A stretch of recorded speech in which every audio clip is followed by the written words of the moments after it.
Back, lost cause. Go on, tell them why you're all smug. Because Adrian just called up. Yeah. After hearing the story about the Chinese kid. Yeah. And he said, yeah, that's true. He said that there was a TV programme on it. Yeah. He had a chromosome defect. Yeah. And it made him hairy. And his mum and dad used to have to shave him. That wasn't in the book. But, thinking about it, that's not a good move anyway, is it? Because they say that for women, if you get a few hairs on your top lip, don't shave it because it'll grow back thicker and faster. So right. They should just let him. They should have just said, well, let's see how bad it gets. But if they went in there straight away if he came out as a baby and a little bit hairy, they should have left it for a little bit. But Adrian called up and said, yeah, he was hairy, he was all but right. We weren't disputing there was a Chinese kid born slightly hairier than the rest. We were disputing the fact that you didn't actually tell us a story. You just told us a And what we are disputing is that man was abducted by aliens for 3 days and grew a beard. Yeah. That's definitely not true. No. We don't know about chewing the fat, but it sounds quite viable. Yeah. You see, the difference is between me and Steve and you is that what we believe isn't random. Do you know what I mean? It's not random. The things we don't believe stuff just because it's interesting. It's not every other thing we believe and every other thing we don't. I think Karl believes stuff if it's interesting. Yeah, I know. Yeah. If he thinks, intriguing. Thanks. That song's got a good story. Okay. Yeah, love it, snappy. Go on. There's loads of songs out there, isn't there, with songs that you couldn't fade out. When you hear them on the radio and that, you don't want anyone to talk over the start or the end. Yeah. Because but when we did this one before with Killing a Georgie by Rod Stewart. Yep. And I was a bit worried that it might have been a true story because we were, joking about it. And he went, "Oh, you know that Killing a Georgie?" He went, "I think it is a true story." I went, "Why?" He went, "I listened to it again, and Rod Stewart at the beginning says this is one of my best friends."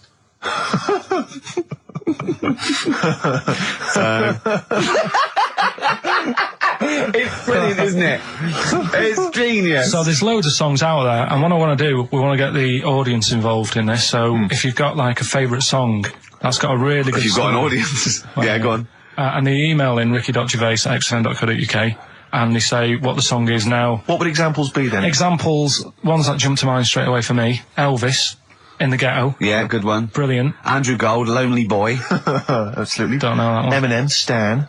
Right, yeah. Good one. You couldn't fade it out, could you? Because you go, well, what happened?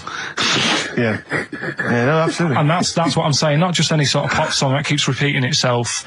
And, it's like, it doesn't matter. It doesn't matter if it skips or, you know what I mean, if you turn the radio off. Yeah. But I'm talking about Ernie, songs. the fastest milk in the world.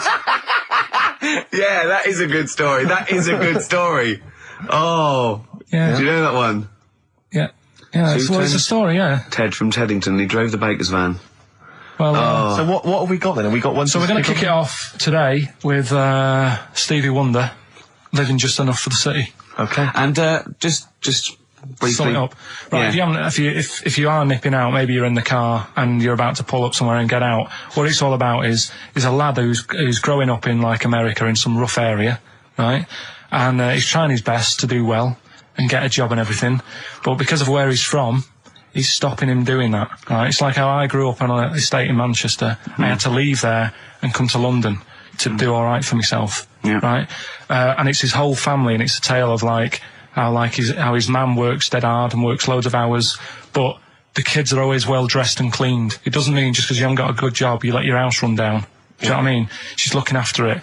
The sister, she hasn't got new clothes, but they're always clean, and her knees are clean, I think it says in one point.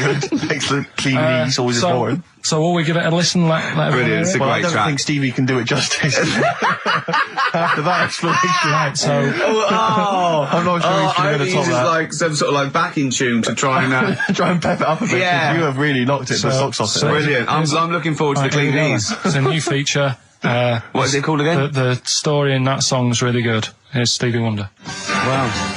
Stones, Brown Sugar. Steve thinks I can't tell you what this is about because it's too rude for radio. But you've done it again, haven't you? You've said another call, haven't you? Yeah, just that drugs do make you have wind, morphine especially. That's the bad one to have. And that was from a medical student, wasn't it? Yeah. Up in Leeds, so cheers for that. Haven't had any calls about the alien abduction, funnily enough. No clarification on that so far. No. Keep you posted, though. Yeah. If anything happens, we will let you know. Yeah. Yeah. Well, that's it. We got through it with all these mistakes. They've got to get this equipment fixed and they've got to go to HMV Monday and buy about, I'd say, £5,000 to £10,000 worth of new albums. That's definitely. It's gonna be good Get this fixed. No, get this fixed. Definitely. Yeah. Don't go on about that. Next week though, we'll have more educating. That's the Ricky. phone. Look, that's the phone. Yeah, don't do that. What? Educating Ricky. We'll do the quiz. Rock Busters. Do that again. Right, I might not be songs. here. If that's the case. And Steve, What? what have you got? What, next week? No. I'm just going to bring some sandwiches. Do you notice I was quite quiet for the last 20 minutes? Yeah. Just dozed off. Yeah, well, the air conditioning's... I'm feeling quite muggy. It's too, but that doesn't work either. And this is I'm totally serious. I'm not joking. It's ridiculous. So... Right, a song for the ladies to end with as ever. Sly and the Family Stone. It's always... Whatever. See, you're eating a biscuit. I can't believe it. Are you bored with this already? Do you know what? MTV called me last week. They called me again yesterday and said, when can they come down to do they're coming down next Saturday, by the way, to do a little screen test for you. They're going to sort of just film you with a little camcorder. You said this. They're going to film you. Are you alright? Do you want to, are you hungry? Do you want to go out and have a meal? I can't believe you're eating while I'm on air. No one can hear that. Do you know who I am? No one can hear Explain who I am. Well, that's Ricky Gervais, right? He's made his name on TV. Yeah. Okay, he's done any number of corporate gigs, and they pay silly money. So, Yeah. I mean, this guy's earning, and really earning beyond his talent. All right? So I think I deserve a little bit more than a little mank eating a biscuit while I'm talking. Rick Gervais? Yeah. Have you won a BAFTA? Yeah, too. All right, so Yeah. just a little bit of respect. Yeah. Yeah. Karl, Well, what have you won? What have you won? I got a bronze certificate for doing a full week at school. That's great. It was only a bronze. What's that then? 3 out of 5 days. And I got me a little Crusaders badge, if you remember. What's the little what? Crusaders badge. The Crusaders badge for the religious club. So I was at the fellow that you went and played You had to go ping pong convert ball, so Muslim, they wanted did to you? talk to you about God. yeah, Yeah. You got a Crusaders badge, did you? that's why I where went. have That's you got why a I badge joined. That's why I joined. For the badge? I like the little badge. Did 4 weeks, then packed it in. Travis on XFM 104.9 on Ricky Gervais with me, Steve Merchant and Karl Pilkington. We're doing Educating Ricky. Right, final one. Come on, Karl. Right, what was it? It was why don't they just get a diary or some paper or something to write on? Yeah. Yeah. Because Snappy. I couldn't think of a heading for it. It's basically Go on. people who have tattoos. I've never understood it. Right, that they have something put on their arm. Right, sorry. Have we started the educate? Is this part of it? Are you educating me? This is something that will be useful in my life that I didn't know about. Yeah. Go on then. No, it's just that they've got a machine out, right, that does tattoos. Tattoos. You come up with a design you want, and you this machine scans it, and you put your arm in this thing, and you press print or whatever, and then it does the tattoo on your hand or on your What, like arm. loads of little needles that follow a pattern? Yeah, The computer, is it? basically, yeah. Is it a real tattoo? It's a proper. It's a proper one. The fella said, Well, as long as it goes out, it pierces the skin with a I just wondered if it's one of those kind of, those kind of. No, it must be lots of little needles or a moving needle that can go Sorry, along but it. how is this cleaned? Like in between each person? I don't know. Well, no, it's only that if it's one needle, it's just the head, isn't it? If it's one needle that moves, and does it like loads of little... What are we gaining from a machine doing it? Just because they're going to sort of mess it up. But hold on, how do you keep your arm still? Because your skin moves slightly. It's the machine It's sort won't... of strapped to your arm. Right, And so the it's fella, spread- the so- fella said that the tricky thing was in all this, it was the fact that, nobody would let him test it out on anyone else, so he had to do it himself. But did it work? Because the thing is with a tattoo Yeah, it artist, works, they yeah. can see when your skin's moved and they can see what they've done and they keep wiping it and looking, whereas a machine's just got to trust itself. Yeah. So I think one needle could go wrong. If it was a lot of needles, that it just came down, like, 1,000 needles that was an imprint. Yeah. But No, I think- obviously I'm asking someone who hasn't delved any further than there's a machine that can give you a tattoo. That's all you've got at the moment, isn't it? Well, basically. That's all you've got. I mean, that's what I've got because I'm not a fan of tattoos. I don't. But where did you read this again? This was Internet? This was on the internet. Yeah, it was. Yeah. Okay. And I just don't understand why people do it. That's what got me attention. Because me. Sorry, what have I learned from this? That if you wanted to get one, you can get one done by a machine now. People say machines are sort of taking over and that, and there's another one. But it's just the fact. I mean, I don't know. So give us the snappy title of this education again. Why don't they just get a diary or some paper or something to write it on? That's what I always think when I see people with loads of tattoos. Like there's that fella who we were talking about the other week in Scotland who was covered 99% in tattoos. It's just like, what have you done that for? Yeah. Do you know what I mean? You can't get rid of it now. You've done it now. Yeah. One of my uncles, like Tattoo Stan, he's just caked in them. Tattoos. Right. I don't think he was my proper uncle, but it's just like my dad's got. Tattoo Stan. No, my dad's that's a province in Russia, isn't it? My dad's got loads of mates who. When like, you say he's not your names. proper uncle, Do you know, like when Just a bloke someone who used to comes hang around around, with all school? right, Uncle Stan. Yeah. Do you know what I mean? And there was my dad had loads of mates like that. There was John the Screw. right? So he either works in a prison or he likes to have sex. Cabbie. Cab driver. Okay. There was Jimmy the Hat. I don't know why he Jimmy did. the Hat. Yeah. And, Did he wear a hat? No. No. There was Fred the Veg. You sure he wasn't a relative? Sorry. Fred the Veg used to get us like big bags of potatoes and that. Fred Veg, okay. And there was Tattoo Stan. Right. And he was just caked in them. And I used to always look at him thinking, why have you done that? I must have only been like, 6 I or suppose 7. if you're born with a name like Tattoo Stan, Exactly. you're destined, aren't you, were really? they like a 1950s gang? I'm worried about... I'm worried Who were about... doing a bank job? What was his name? The Hat? What was his name? Jimmy the Hat. I'm worried about Jimmy the Hat. Yeah. Not having a hat. I don't understand Are it. you sure he didn't have a hat? Not when I met him. Did he ever wear a hat? I didn't see him that much. Do you think it was a joke, like, when your mate's sort of like, 8 foot and huge, you call him Little John or Tiny? Do you think... Well, the fact that he never wore Yeah, a they hat. went, hold on, I've noticed something about Jim. Go on. No hat. And I go, oh, true, let's call him Jim the Hat. Jimmy the Hat, yeah. But my Uncle Stan, he had like loads of them. He did them himself. Oh dear. And it was always that Oh, thing. God. What was it things like? He had like the cross. cut here one. Cut here, on made the in neck. Britain. And if you're going to do them yourself, I'd say at least make sure you're sort of a good drawer. Yeah. And don't do it in the mirror so it comes out backwards. Well, that was the other thing. But like, I remember he did. Names are all right. He had like all his kids' names down his arm. And, what are they called? Yeah. oh, God, it's Tattoo Stan Jr. Yeah. and Paul shits the bed. I'm trying to. Oh, Wabbai Kate. yeah. But he had. Frankie never amounts to anything. Oh, God. So he had like. Johnny, I don't think he's mine. That's what happened to Henry VIII's various In order. wives. In order. What does it spell out? No, it doesn't spell out anything. You just got to remember the rhythm. In order in which he married. Yeah, but it helps. It's like when my mum taught me the alphabet. She taught me as like a song. A, like B, C, D, E, F, G. Yeah, constantly. No, not like that. Huh. That's how everyone else could do it, and I couldn't do it that way. Why? What tune did she do it to? A, B, C, D. It was A, B, C, D, E, F, G, H, I, J, K, L, M, N, O, P, Q, R, S, T, U, V, W, X, Y, Z. Karl, have you ever logged on to Friends Reunited? It was the site that everyone was talking about last year. No. Are you aware of the concept? I've heard about it, but there's no one from school who'd want to see it again, really.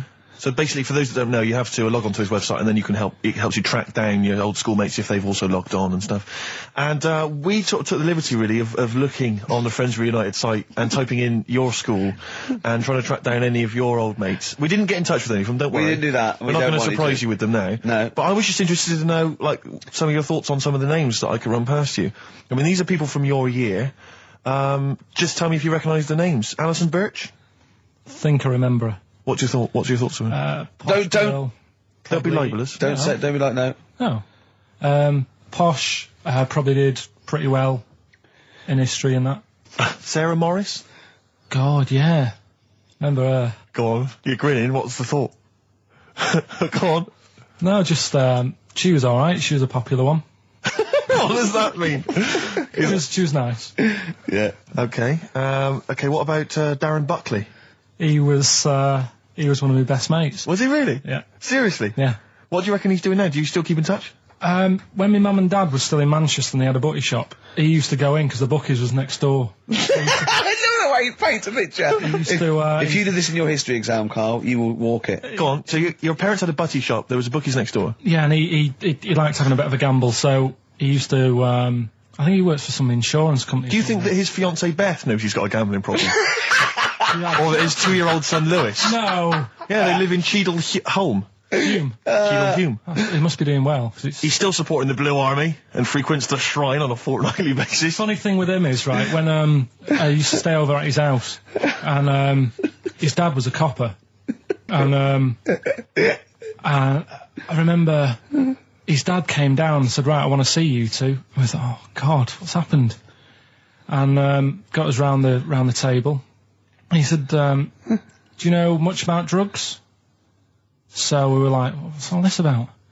So he goes, you know, they're not good for anyone, you know, the stupid thing to get into. And we're like, yeah, we know. And he went, you know, do you? We said, yeah. He said, what's this then? And he'd found something in his bedroom, and it was a Skittle. What, the sweet? Do you know little sweets with the S on it? And Oh, really? Drugs. Yeah. So he said, well, yeah, it's a Skittle. Yeah, I know what it is. Oh, he was bluffing like that as a slang word. Yeah, he thought because he was a copper, he probably had to be down with all the terms and that. So we said, oh, it's a Skittle. And he said, yeah, I know what it is, but what's it doing in your bedroom? Oh. It was like, no, it's a toffee. So, Darren there. Yeah, I know, it's a toffee, it's a squib, it's a, yeah. Carl, more people from your past. Debbie Carr? Yeah, she was another nice one. What does that mean? Is that a euphemism? No, she was one of them that you'd sort of go, she's nice, but she'd never be your girlfriend. Do you know what I mean? She was, Not really. Even though she was in the same year, she seemed a lot older. Right. And It wasn't a teacher, was it? There was 3 of them who all hung together, and they seemed to hang around like the older kids, the ones who looked like men. Do you know what I mean? They had, What did you look like then? Well, it's just that I had youthful sort of looks, whereas like the older ones had like beards and stuff. It's the gang of boys in the 5th form with beards. Were they smoking pipes? Going, come over here, me filly. Oh, Debbie Carr, come over here, you little beauty. No, but she was like, I love that. They were hanging around with beards. There's the big boys. Oh, fishing. That's lovely beards. What do you I mean? just see a whole row of George Bernard Shaws.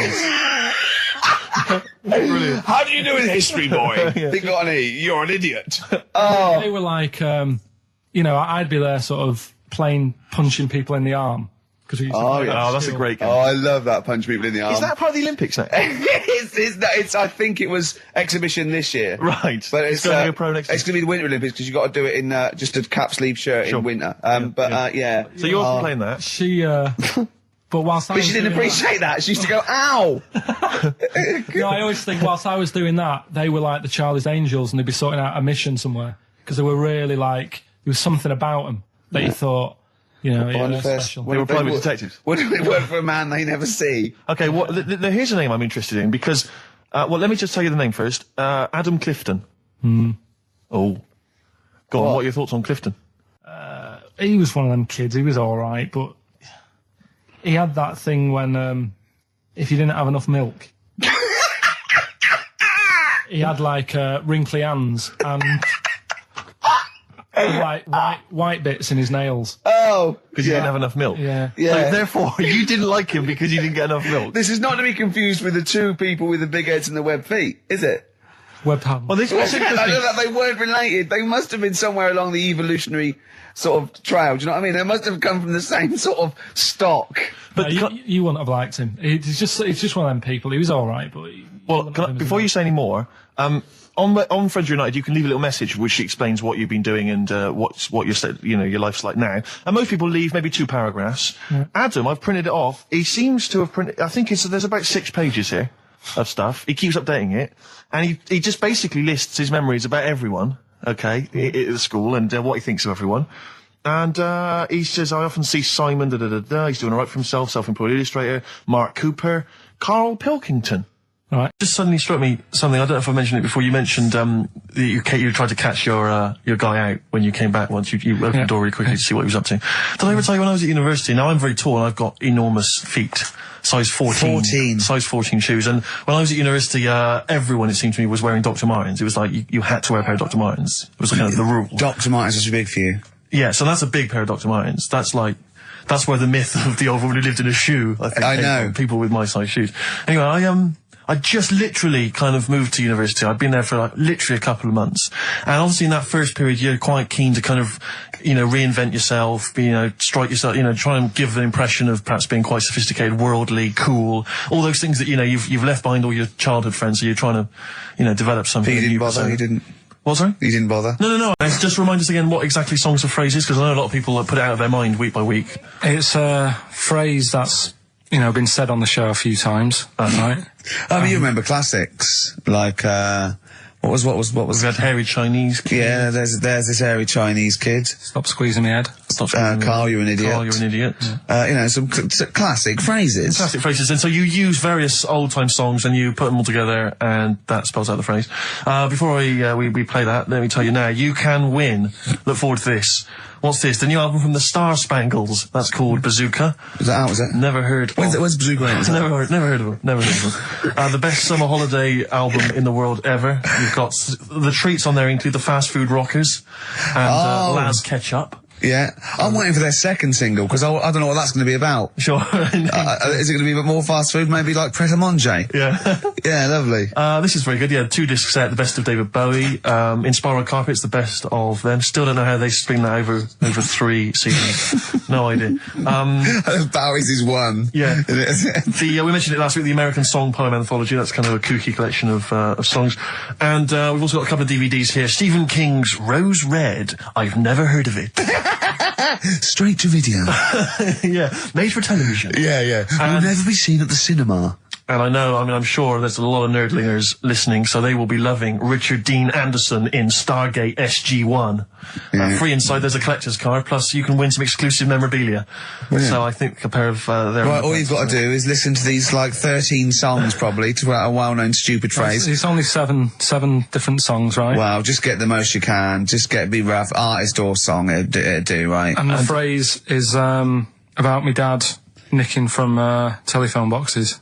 Right. You got to give them a clue, because they've got to know what they're listening for. It's hard enough when you know. Dad is never going to stop robbing from. You seem a little bit happier. No. Oh yeah. It was all right. I'm a bit worried.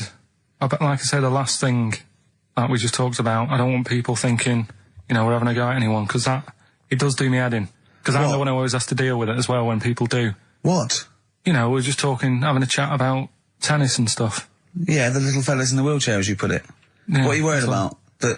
Just that they think we're having a go and that, because sometimes I do have to take calls and deal with all this stuff, right? You don't see that. You don't see the hassle I have to go through. No, but I don't often say things where I'm likely to get a complaint from Yeah, someone. but I'm just saying it wasn't meant to be taken badly, do you know what I mean? You're allowed to say you thought that the quality of tennis, because they were confined to a wheelchair, was poorer than, say, Sampras versus Agassi.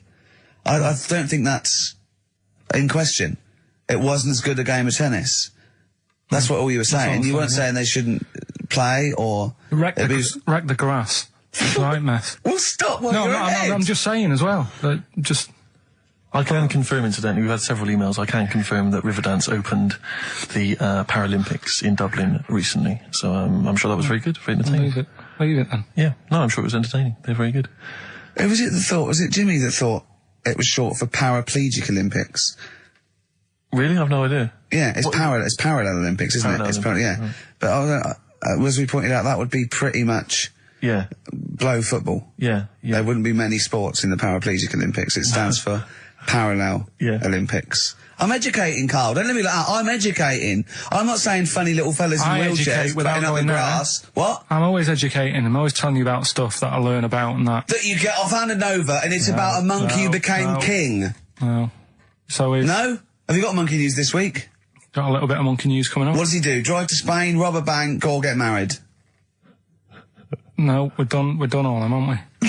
We have done all them. Yeah, it's a good one. It's a good one. And in fact, it's a bit related to what we've been talking about in a way. Oh, God.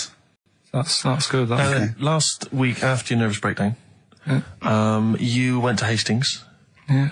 Can I ask, why the hell did you go to Hastings? It's so arbitrary. What do you mean? Why go to Hastings? You lost him on arbitrary. Why did you choose that above all other places within... It's amazing, isn't it? You look at his face when you say a word that, you know, he doesn't understand, and it just goes dead. It's like when your computer freezes. Yeah, it is like that, yeah. Is there an equivalent to Control-Alt-Delete when Karl just doesn't understand, so we have to press, like, knob, bollock, finger up arse. That's good, isn't it? On XFM 104.9. Brilliant. Great DJing there. Well, I haven't heard it before. Good, isn't it? Yeah. No, it was good. It was very good. It was very good. I was watching cable TV. I do a lot of that. And there's an advert I've noticed. It reminded me of the sort of adverts you used to see when I was a kid. It's one of those attempts to kind of educate young people. But doing it in... It's on MTV, but it's one of those things where it's clearly been made by... people who are in their mid-40s. Who have never been cool. Yeah. Who've been working really hard to get into TV all their lives. And now are trying to appeal to, you know, funky and possibly wayward young people. Yeah. And it's kind of... Nerdy-wells. Yeah, exactly. And it's a kind of stunning model, and two of her stunning model friends. But they're just a couple of average girls, you know, going about their business. And, you know, it says something like, it's all shot very funkily, like a kind of, you know, lock, stock and two smoking barrels kind of thing. And it's a girl, and she's just grooving along with her friends. And it's kind of like, the captions are things like, you know, Isabella's 17. She's cool, she's quite funky, she's got these great friends. And they're sort of hanging out, laughing. And she just pops into a tattoo parlour. Why not? Her friends are like, what are you doing? But she just goes in, you know, she has a tattoo done, and it sort of says, she's wild, she's crazy. You know, she lives life as she sees it. She takes every day as it comes. She's not tied down or anything. She doesn't smoke cigarettes.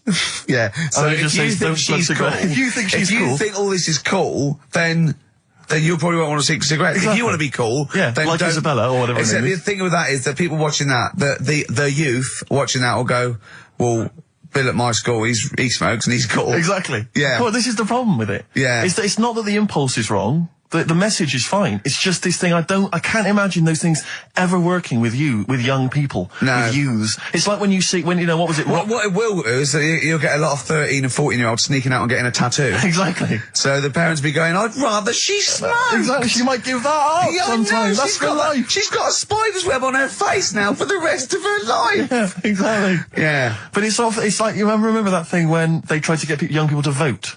Do you remember that? Was it Rock the Vote? Was it called Rock the Vote? Was it? God. Was it people like Billy Bragg and people kind of... Yeah. I don't know who that appeals to. I don't know, you know, some youth is kind of smashing up a bus shelter, throwing bricks at old people. Goes, what's that, Billy Bragg? Billy Bragg, yeah. I just can't, I don't believe it ever. I think it was Mick Hucknall was another one. What's that, Mick? Oh, dear. Well, I remember the ones where you just, if you were going to go off with a stranger, your cat went, well, don't. Yeah. Ask mummy first. Yeah. And I remember I was trying to jump in cars left, right and centre, but my cat, when I was like 5 or 6, would go, and I go, good point. Yeah. You're right, he could be a nutter. But I seem to remember the Charlie's... The Charlie Says. It was Charlie Says, wasn't it? Yeah. Charlie Says. Charlie Says. I always find them really unnerving. He lived in that really eerie kind of world where you never really saw anyone. Yeah, but it was very kind of, it was very eerie. It wasn't very kind of comforting. No, but they hadn't spent a lot of money on the cartoon. No. But I always got the sense with him that he was probably really quite lonely. But I like the fact is that he had a cat. Mummy was so pleased. But by the time I came out, they'd gone off and I missed the picnic. But Mummy was so pleased that I'd asked her. She gave me an apple. No, I think and Charlie got something he liked. He gets a fish. Yeah. Right.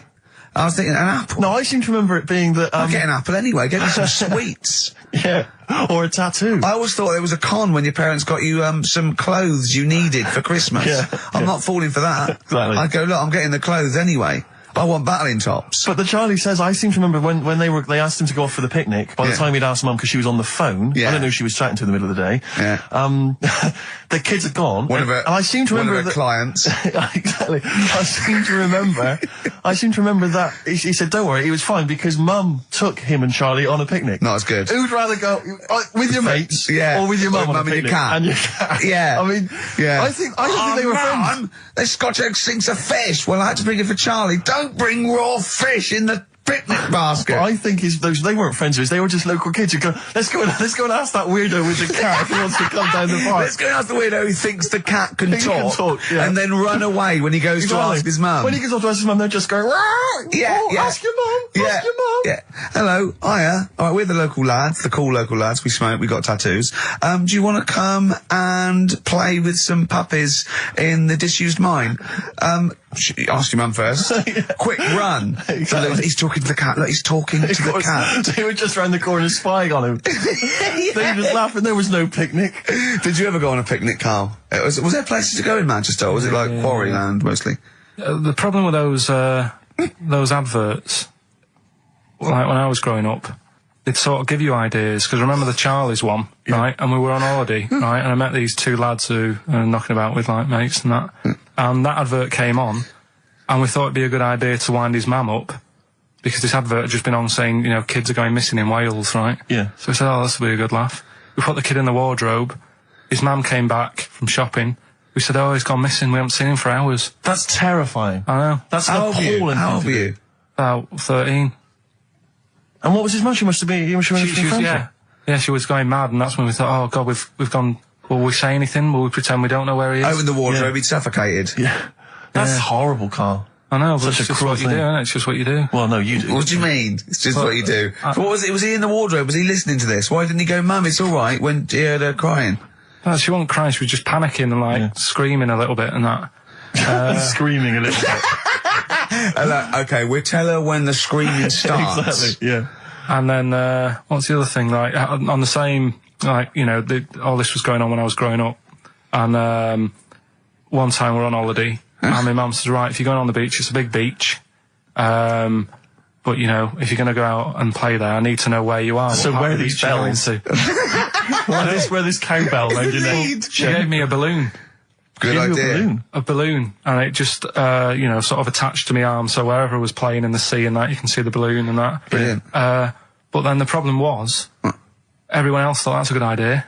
And it was just like loads of kids with balloons and that. Oh, I ruined it. So that didn't work. Yeah. Had to bin that idea. Weren't you in a car park once? Oh, no, it was New Year.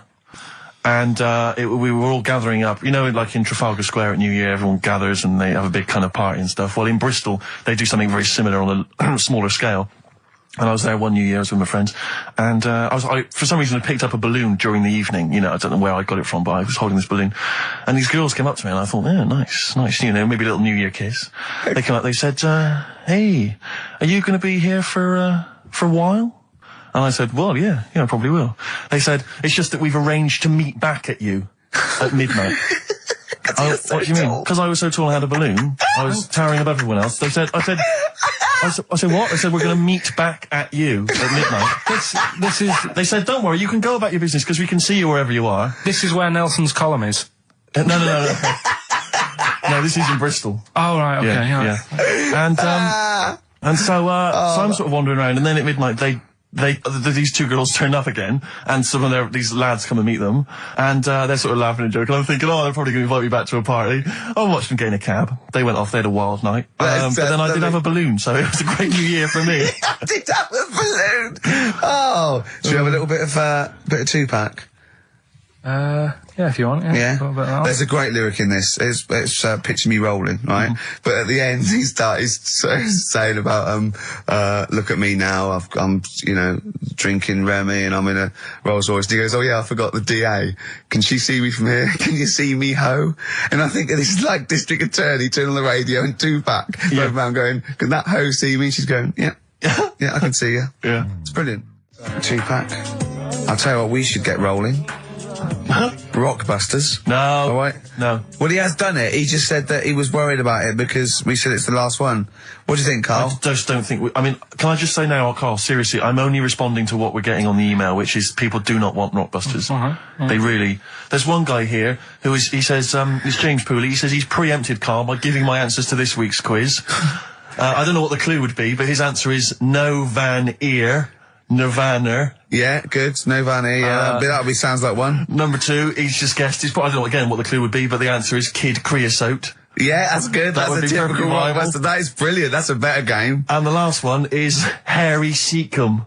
Yeah, that'd be good. So, I mean, maybe we should reverse it so people just... and we have to come up with a clue for them. And we win the prizes. Yeah. Have you got prizes ready as well? It's all there, but... Oh, I feel sorry for him now. What the prizes would have been. I'd rather just give them away to the first person to email in, frankly, than have to go through the torrent of Oh, blockbusters. God! Look at Carl's face! I wish you could... Oh, can't we get this on telly just for Carl's face? Hey, I'll tell you what we could do, Steve.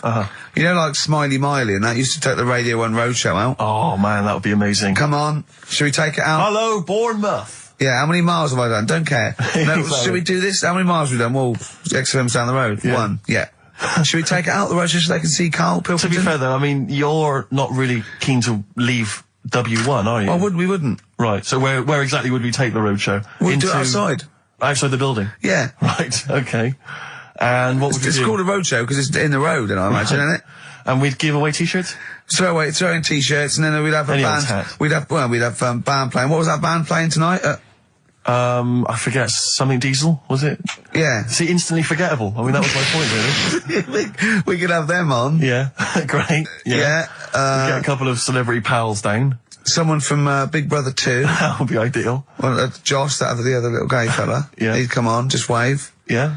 I'm beginning to like the idea. Yeah? Brilliant, yeah. So we'll have Josh, something Diesel. We're playing the Bull and Gates now, whatever it is. Yeah. Right, I'll throw out some t-shirts.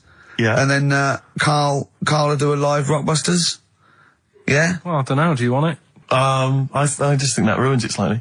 It would just bring the whole afternoon down, Rick, I think. We get it sponsored by someone. Yeah? No? Well, I'm just trying to No, sure, inject a yeah. bit of... Read the prizes, what they would have done. There's a PlayStation game here. I guess it's maybe not been released yet. It's a little demo of that. What's this? The American Song Poem Anthology. I don't exactly know what that is again, but lots of songs on there and a couple of compilations, arbitrary compilations, the Club Anthems compilation, the best summer holiday album ever. Wow. There it is again. You've certainly sold it to me, Steve. The best air guitar album again. Brilliant. And an old edition of Only Fools and Horses. So, you really haven't put the effort into the prizes, Karl. So if that's the prizes, if that's the whole point of the competition, and they're the best prizes you could conjure up, in God's name, how bad are the clues this week? That's why he doesn't want you to do it, Karl. Oh, we won't bother. Forget it. Doesn't matter. Good. Excellent. Well, that's resolved. Brilliant. That's excellent. What we have got, though, is Educating Ricky, haven't we? Well, another one of my little things. Oh, it's brilliant, then. So how long's this going to last before you want to get ditched this? Well, we'll see. A couple of weeks. It's not like that, Karl. It's all one. It's one love, man. We're on the same team, man. Yeah, we're just one voice, man. One true voice. Like those lads. Yeah. They could play. Right, well, the Educating Rick. Get it sorted. Well, I think we should have a White Van Man session. Oh, White Van I think Man people tune in for the White Van Man Yeah, session. people who haven't tuned in, they don't know. If people aren't familiar with this, The Sun runs a column every day which is asking some punter from the street their views on the week's big events, and we just thought, why not hijack that idea, but apply it to Karl Pilkington. Karl, I've seen much news again this week. you've not seen much news. Don't worry, I'm sure you have an opinion on it. Just give us it from your heart. So Gladiator. Okay, so, well, on the subject of Gladiator, what do you make of Russell Crowe's appalling behaviour at the BAFTAs? This is, I heard a bit about this. This is, when he got some director or something, because... Director or producer and threatened him, because they cut his bit, didn't they? They cut a poem that he'd done during the acceptance speech. I watched it on Sunday night. I didn't realise it wasn't live, to be honest. Yeah. But I quite liked the way it was to the point and didn't mess about. He went up, he said thanks. So you're saying that he shouldn't have beaten up the director? Is that what you're basically saying? It's a bit over the top. You thought so? I mean, if you didn't have time, if you really, I mean, what's the poem got to do with the film anyway? He was an awards. So do you think it's ever justified to beat up a TV director if you're a major Hollywood star? Depends what he's done, but I mean... Right, what would you have to have done, Karl, for it to be fine for him to then beat him up? The thing is, right, forget all the beating up. At the end of the day, it was a awards thing for a film. The poem had nothing to do with the film. Yeah. So go up, collect your award for that thing. And if he really, really wanted people to hear about this poem, he could have photocopied it and Sure. left it at the entrance and said, on your way out, this is a really nice poem, pick one up. No, but the thing is, he knew it was televised, so he knew by saying that poem once, he was reaching 5 million people. That's a lot of photocopies. Do you see what I'm saying? I'm not saying he was justified. It wasn't a poem award. If it was an award show for poems, you'd say you can't cut it out. It'd be like doing the top 40 and then going, number one's good, but we haven't got time for it. But it's a films thing. Okay. And he went up and he got the award for the film. Which film was it for? I don't know, but when I wanted to give you results, I say, let's give Karl his results. Steve went, no, we should introduce people to Karl again, just remind people what Karl's like. And he's so right. I'm so glad we did this first. Am I right, though? Carry on, Steve. Okay, the next topic. What about this big debate over whether Kylie Minogue's had a bum job? I'd have to see it. Next. Okay. Anyway, Karl, look, let's have a little quick session of White Van Man. For those that don't listen to the show regularly, The Sun, as you know, has a section called White Van Man where a member of the public gets asked their opinions on the week's big political and social hot potatoes. Karl, we just thought it would be fun if you answered some of the questions. It's not so much questions, it's just your views really on these big news stories. What do you make of Olympic ski hero Alan Baxter testing positive for drugs? What did he do? Well, he won a gold medal in the Olympics, and what? He was a skier. Right. And he won gold medal, and they've just tested him positive for some kind of illegal drug. But what? I mean, if he did, why take drugs to ski? Why? Because all you do is balance. But imagine, it'd be amazing if you were stoned, like going down a hill. Yeah, it's not like you have But to... it's not going to help you, is it? No, it's not just like, gravity that's doing all the work, isn't it, with skiing? Yeah, but it's often to do with your athleticism, isn't it? It's No, to but help it'd be you- like saying, and we've just found out the people on the toboggan were on crack. It's not going to help them. You sit there and you go with the flow, and you try and you hold Could on. I say, the drugs he was Apparently taking... that's his defence, Probably, he probably wasn't jacking up H or, dropping a few E's or getting stoned. He was probably taking more sort of, Steroids. performance enhancing drugs, as opposed to him just like scoring some shit around the corner from someone, that getting is- off his tits and jumping in a toboggan. Doesn't mean that, does it? He wasn't off his nut. Yeah. You tested you pissed out your head. But why doesn't he just say, don't be stupid, why would I do that? It's just not going to help me out. But it is, isn't it? Because performance enhancing drugs do. Wait a minute, Steve. Wait a minute, Karl. Right, look at this way. Okay, look at me. Yeah, have I got his attention? Yeah, the lights glinting off your ring there. Yeah. You're attracted to him. Okay, right. Now keep concentrating. Right. Some athletes, you're aware they take drugs. That's to build up Swimmers muscle. and stuff. Yeah, swimmers. For Runners. example, runners, yeah. Not only do they help build muscle, right, but they can actually, give them a boost performance-wise, Yeah. sort of like steroids and all this sort of stuff, right? So that's the sort of thing we're talking about, okay?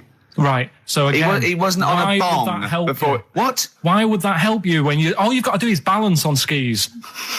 Not when you're at the Olympic level. Yeah. There's a lot to do with, your body and your No, legs. it's practice, isn't it? It's like, if you've skied for years, then you've got good balance after a bit. Oh, do you know what, Karl? Do you know what? You've made a mockery of drug taking.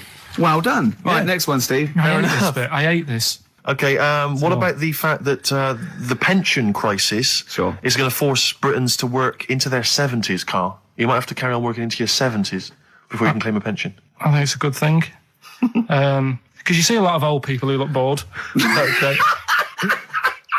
And I honestly think if you keep your brain busy, Yeah. you'll live longer. Yeah. It's only when you actually shut down, right, that's when your body sort of dies because it doesn't feel it has a purpose. Yeah. It's like if you've got flu, keep going to work.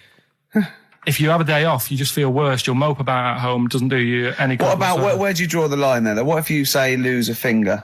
Pop into work? Depends. If you can't concentrate because it's painful. But what if you're a typist? Or You're not going to pianist? type as many words, but you'll do more at work than you would having a day off at home. Sure. Okay. Steve, it's time for... White Van Karl.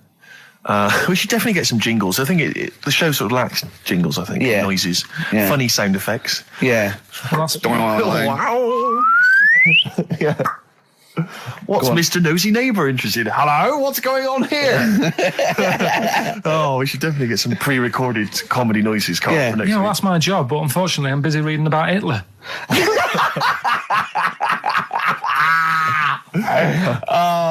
For those that don't know and aren't familiar with this feature, basically The Sun runs a White Van Man column where it asks just people who, every men and women, their views on news stories from the week, and we decided we'd just ask Karl his opinion on some of the same issues.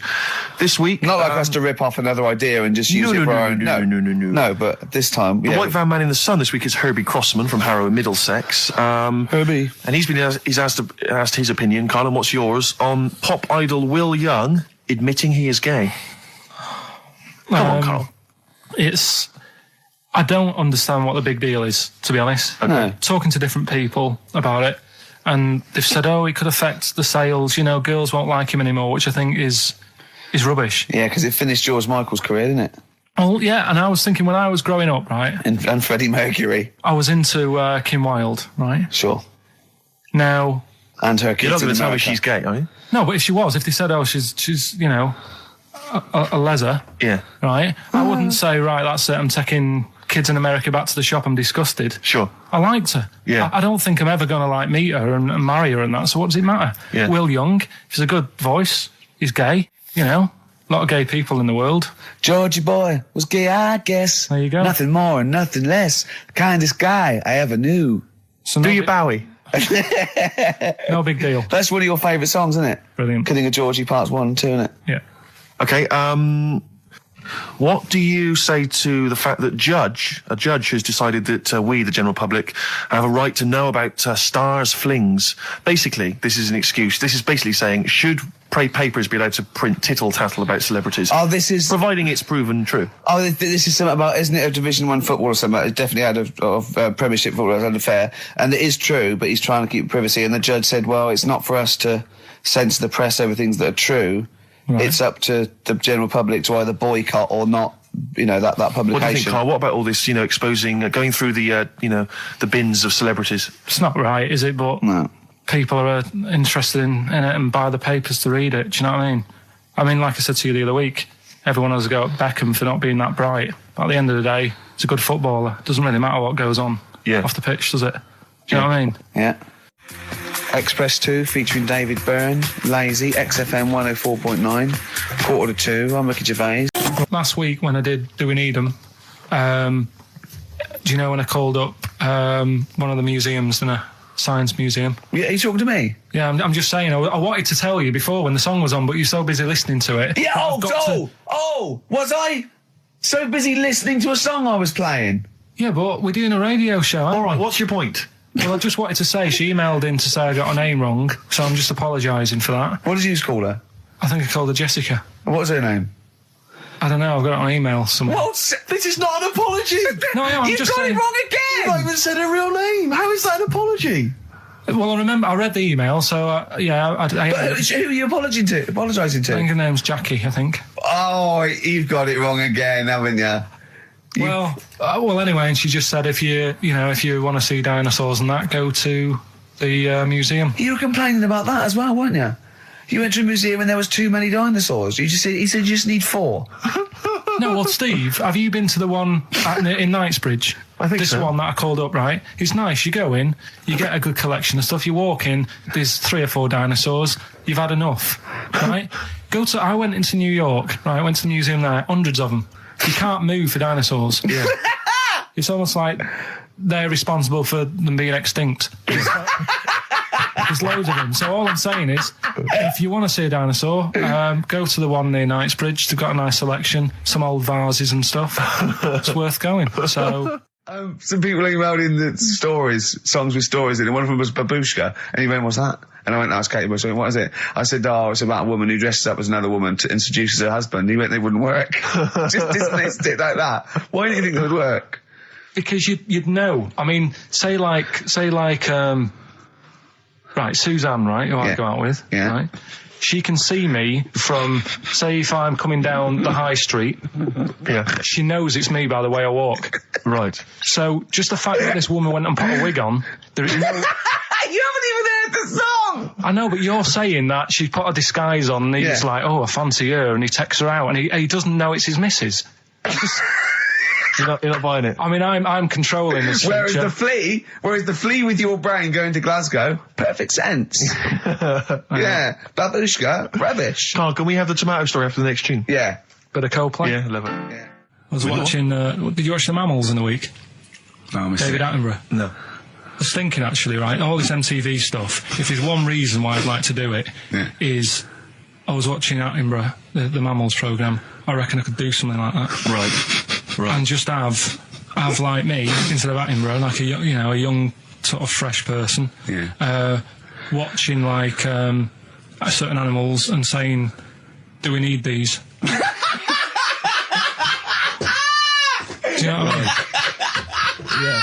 Yeah. Oh, God! What do you call it? Death on Earth. Well, That's amazing! Do we need these? And, No, 'cause there's loads of and the stuff. audience at home would vote. Would there be some kind of Yeah, telephone like a vote? vote out system. Oh, But the that- thing is like, it's something interesting that I remember I was saying the other night on on Jonathan Ross's show, on his telly show, right? He was saying, he said you could take all the humans off the earth and it would carry on, but take like some animals off it, mammals and that, you got problems on your hands. I thought that was quite interesting. Yeah. So it's like the question is, do we need these? Is that part of the big thing? Right. Like jellyfish. Yeah. We've talked about jellyfish. Yeah. Yeah. So which mammals in particular were You talked about watching our that Zoe you Ball thought- show, haven't you? Hey? Which mammals were you thinking we don't need when you watched the show the other night?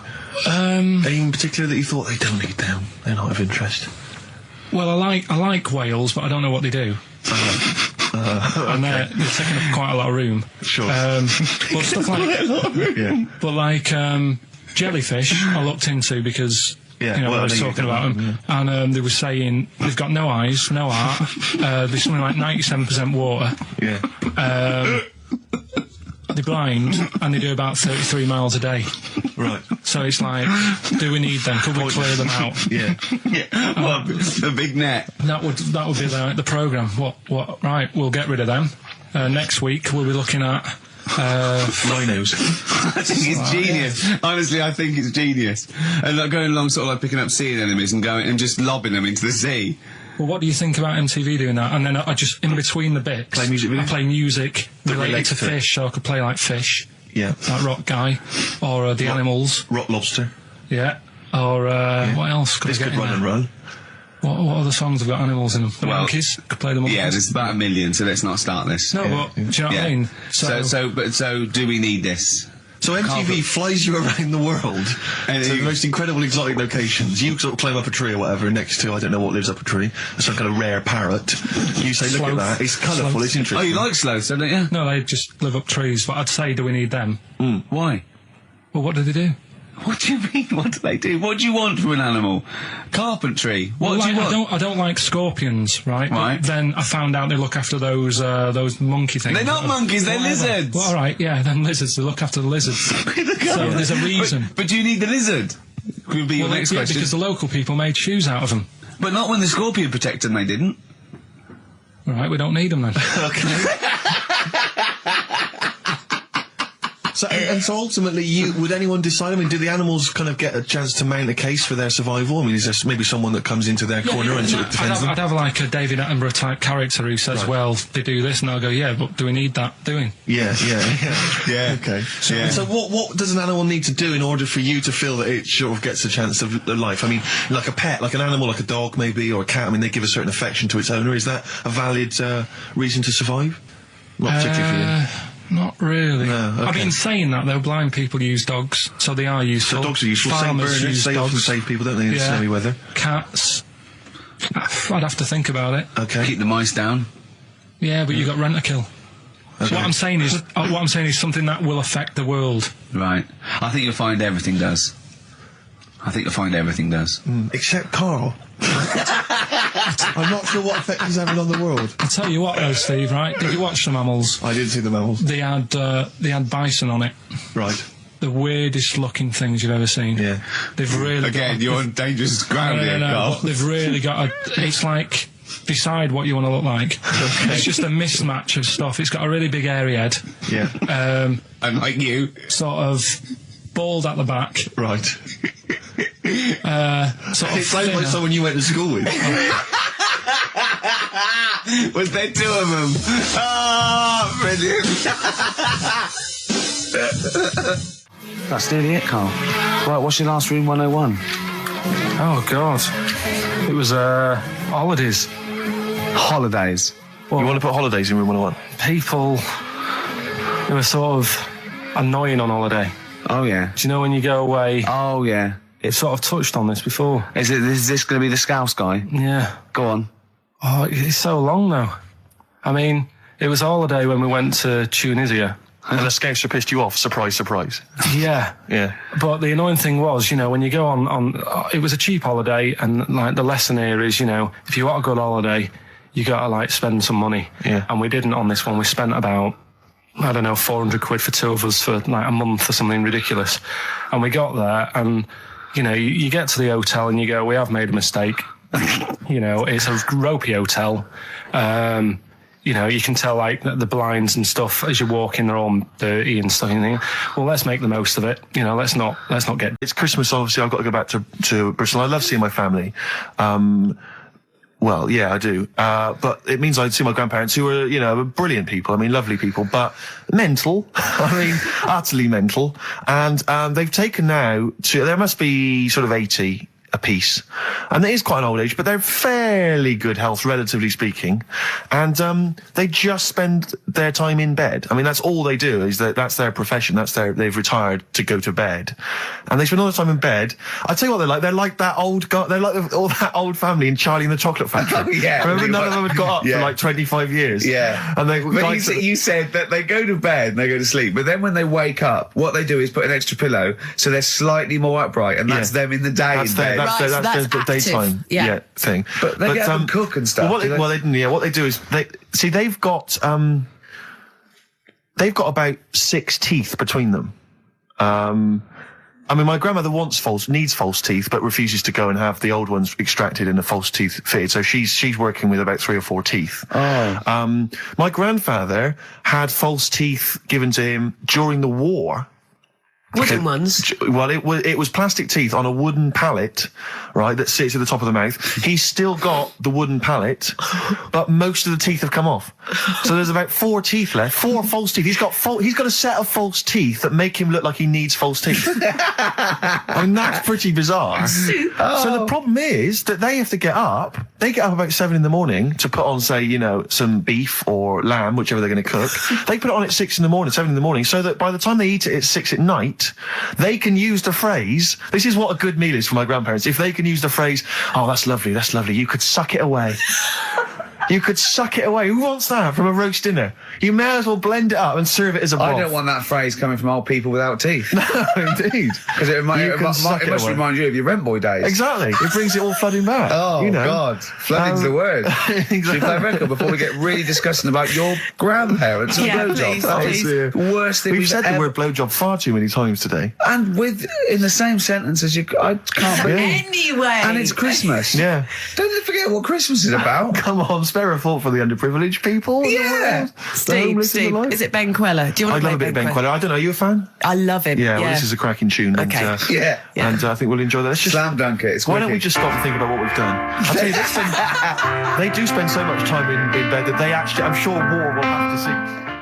And those are the Red Hot Chili Peppers, and they're still going strong. Oh, indeed, yes. That's one of my favourite tunes of the year. You enjoyed that? Yes, absolutely. Yeah, These are all mutual. We love them all. We're not absolutely, really, we're not annoying each other by putting in songs the other one doesn't like. We're like a team today, isn't it? I think that's the Christmas spirit. I don't know what it is. We've come together. We're sort of unified. Yeah, in the absence of Karl. Yeah, who often divides us. He often comes between us. Does he? Like, yeah. Well, I'll tell you what it's like. It's like a child. Like, it's like we're a married couple and he's sort of our autistic child or something, you know, and sometimes it just puts a strain on the marriage, you know, we all 3 of us love each other, you know. Because he does love you guys. Yeah, exactly, but sometimes it's hard. I hear him talking about you in the office sometimes, you know. He looks up to you, aspires to you too. But it's because of to be honest, the baby Jesus, that we realise that there's beauty in everyone, and it's all right. Yeah, exactly. He's never had that before. No. Well, I have to say that I'm really getting into the Christmas spirit. When I was younger, I didn't really enjoy it. I was quite cynical. I was quite, rock and roll.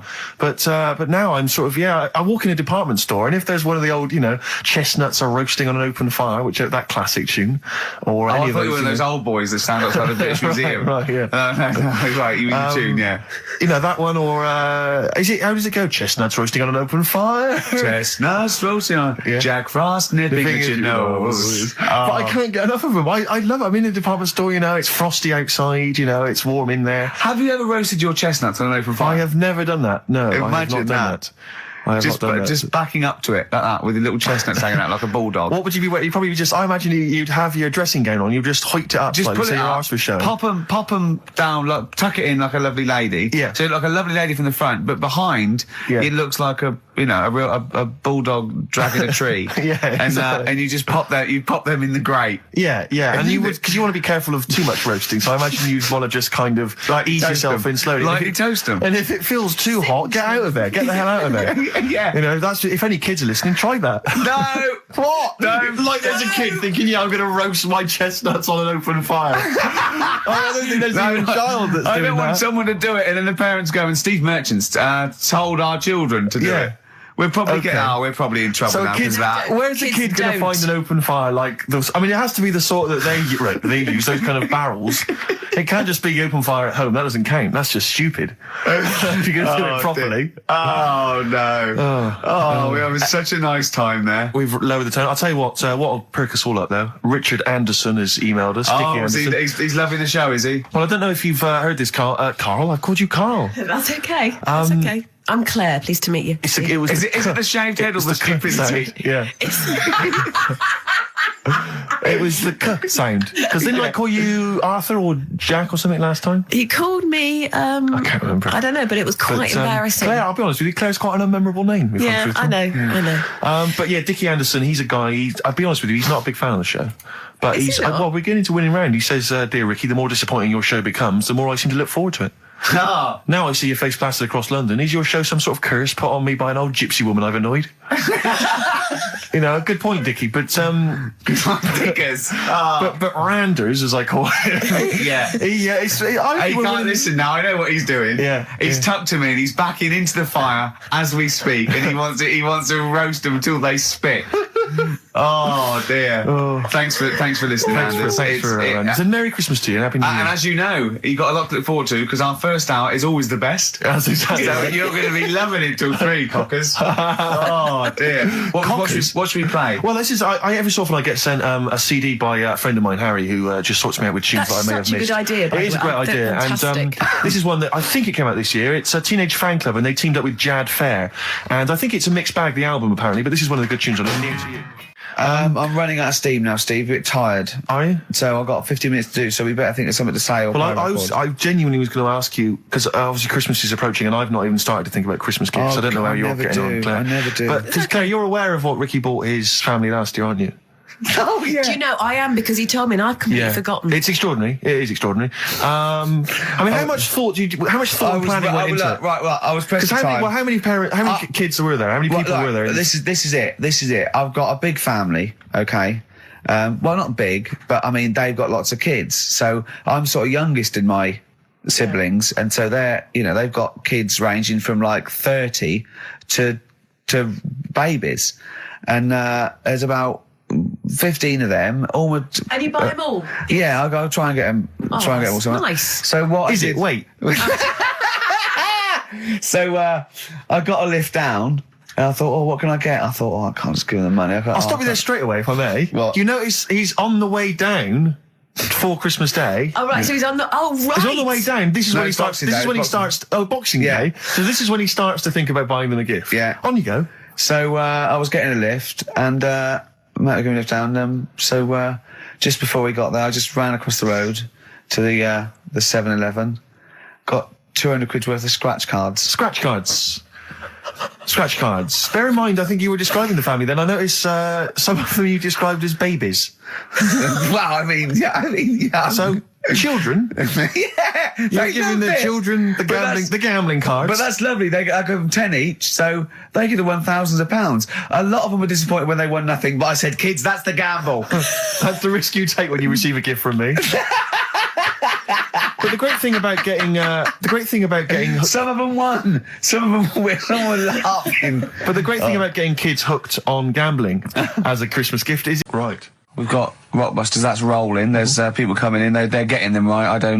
I I don't understand it myself. As ever, Rick, you'll be amazed and confounded. So I don't know the answer, and I haven't looked at the answers. I just like that moment. It's like when you go down Christmas and you're excited about a present, and it's like some condoms. You know what I mean? Well, I love that. That moment. Yeah. I don't know how he's going to top that next year. I don't know how he's going to top that. All I can think of is some corn plasters. Right. It's all right, love. The batteries are included. Got you a pumice stone. Right, now, and then we went on to a whole thing about homeless. He wants to do a game show with celebrities being homeless for a week. What do you think? Actually, I've got to say, that's not bad at all. It's not bad, is it? No. Right, do you know how, like, Lenny Henry went to the jungle? Yeah. Right? And you've got, who else did it? John Lumley made slippers out of a bra. Right? So I'm thinking, like, get a celebrity and say to him, no, just because, I'll tell you why, right? I'll tell you why all this came about. When I was walking back from that Christmas meal that I bought my girlfriend for 150 quid. Right? Lest we forget. Right? I was walking down Mortimer Street and there was a homeless fella there, and it was like, oh, you know, it's really, really bad. But the weird thing is, it was about, I don't know, probably about 8 o'clock. Yeah. No, about 9. Right. And he was asleep. And I just thought, do homeless people ever think, you know, I think I'll have an early one tonight? Right? That's what got me thinking. It's a bit weird, the whole lifestyle of it, the fact that he had an early night. So, the fact, what, if it's a bit weird that he's sleeping not in a home, but on the street? No, it's just that if I was homeless, I'd probably stay up quite late, because it's not nice. Do you know what I mean? What are you talking about? Just being homeless isn't a good thing, is it? No. People forget how bad it is. Yeah. Right? But surely sleeping gets you out of reality. They sleep because they're tired. They can't sleep very well, so they need all the sleep they can get. Yeah, but sleeping's nice if you've got a nice big bed. What, you think that they can go, I'll stay up, I'll go to bed at 2, I'll go straight to sleep, and I'll pop up at 8 when the alarm clock goes off? Well, that's just what I was thinking. Right? So I was thinking how bad it is, and it's, you know, especially this time of the year, you know. Yeah, it's terrible. It's the really worst thing. And to sort of give it some publicity and get a bit of help behind it, get celebrities, someone like Phil Mitchell, maybe, off EastEnders, who's a big fella, he can look after himself, put him in a shop doorway, have some cameras set far away in a building or something, they can film him, and it's up to him how he raises money for food to eat. He could sign autographs. Well, they wouldn't know him though, would they? Because you never look at a homeless person. You get, what's her name? Gail Porter. Yeah. Gabby Roslin. Right, yeah. Narinda from Big Brother. Yeah. Who else would do it? I got a game show idea. Les Dennis, I reckon. I got a game show idea called On the Game. And what happens is, you get Narinda from Big Brother. It was your girlfriend's birthday, wasn't it? Earlier in the week? Or last week? On Monday, yeah. And, I mean, obviously it was a triumph with the stuff you got her for Christmas. The condoms. The box of condoms. Box set of condoms. Oh, yeah. Not just the singles, the whole set. Yeah, a complete collection. Brilliant. So what did you go for this time? What did you get her? Yeah, but... No, but it's her birthday. How long have you been together? About 9 years. Okay, so, God, it must cost you so much. No, but it starts getting tricky, doesn't it? Because I spoiled her a lot in the first few years. Yeah. So then Here's a packet of rubber bands. Enjoy them. Oh. Well, it's what she wanted. Okay. I mean, you're making out as if... No, everyone wants paper clips. Come on, what did you get her? Got her a new pair of gloves. Right. All right, well. And? What, nice leather ones from Selfridges or Harrods or something? They were good ones, the sort she likes, so... They weren't... Well, they weren't the little woolen ones that she had. Yeah. I thought that was a joke when she said he got me these, because I laughed. No, but I know that's the one she did have. When they said it's his birthday, it was her birthday Monday, and me and Steve wanted to get her, and she went, he got me these, because she had those little woolen gloves on. I laughed, because I thought she was joking, Karl. That's what she wanted. Right. I've told you before about buying presents. Did those gloves have your name sewn in them? And a piece of string that ran over the back of your duffel coat? You know, I've never been into getting presents and that. I had the problem at that Christmas one, that time with the Victoria Plum. Yeah, we'd hate that. We'd hate to bring that back. We've done that. Because you talked about the book, because it's kind of to do with your dad, isn't it? He's a very bad gift buyer, was that the problem? Well, yeah, my dad just wouldn't bother. It was my mum who sort of made an effort, and she sort of worked out half of what I wanted, then she left it to me dad to get it off someone, see if he could get one cheap or whatever. I love the fact that usually people talk about, like, drinking heavily or violent abuse, right? Yeah. But here's what he's been left with and scarred with from parents is bad gift buying. Yeah, and That's the not so Victoria bad, is Plum it? incident. In the greater scheme of things in the world, Yeah, but- that's not a bad thing to have, is it? Right, there was this, this is what it's like about getting presents and stuff, right? With me, with my mum and dad. Go on. My mate, Colin, right? He Colin had, Makin? No, Colin Bailey, Oh, right? yeah. He had a, little, Sinclair Spectrum, right? Yeah. Computer, Yeah. which was like the thing to have at that yeah, time, yeah, right? yeah. Used to always go round to his house. The deal was... Not the one you had to play through the window because you weren't allowed No, that's another lad. Oh, right? yeah. This is a different lad. And the deal was, he came to our house, and my mum gave him a pie. And then I'd go round to his, and I'd stay there for a few hours playing, you know, Hungry Horace and stuff like that on it. Sure. Right? Now, my mum and dad knew that I really wanted one of these computers, right? So I waited about a year. Came round to Christmas Day. I thought, I reckon might have one. Turned out they bought me the wrong one. They bought me a ZX81 instead of a Spectrum, right? And Christmas Day, I'm there trying to load the games up. It's not working. I'm thinking, what's wrong, right?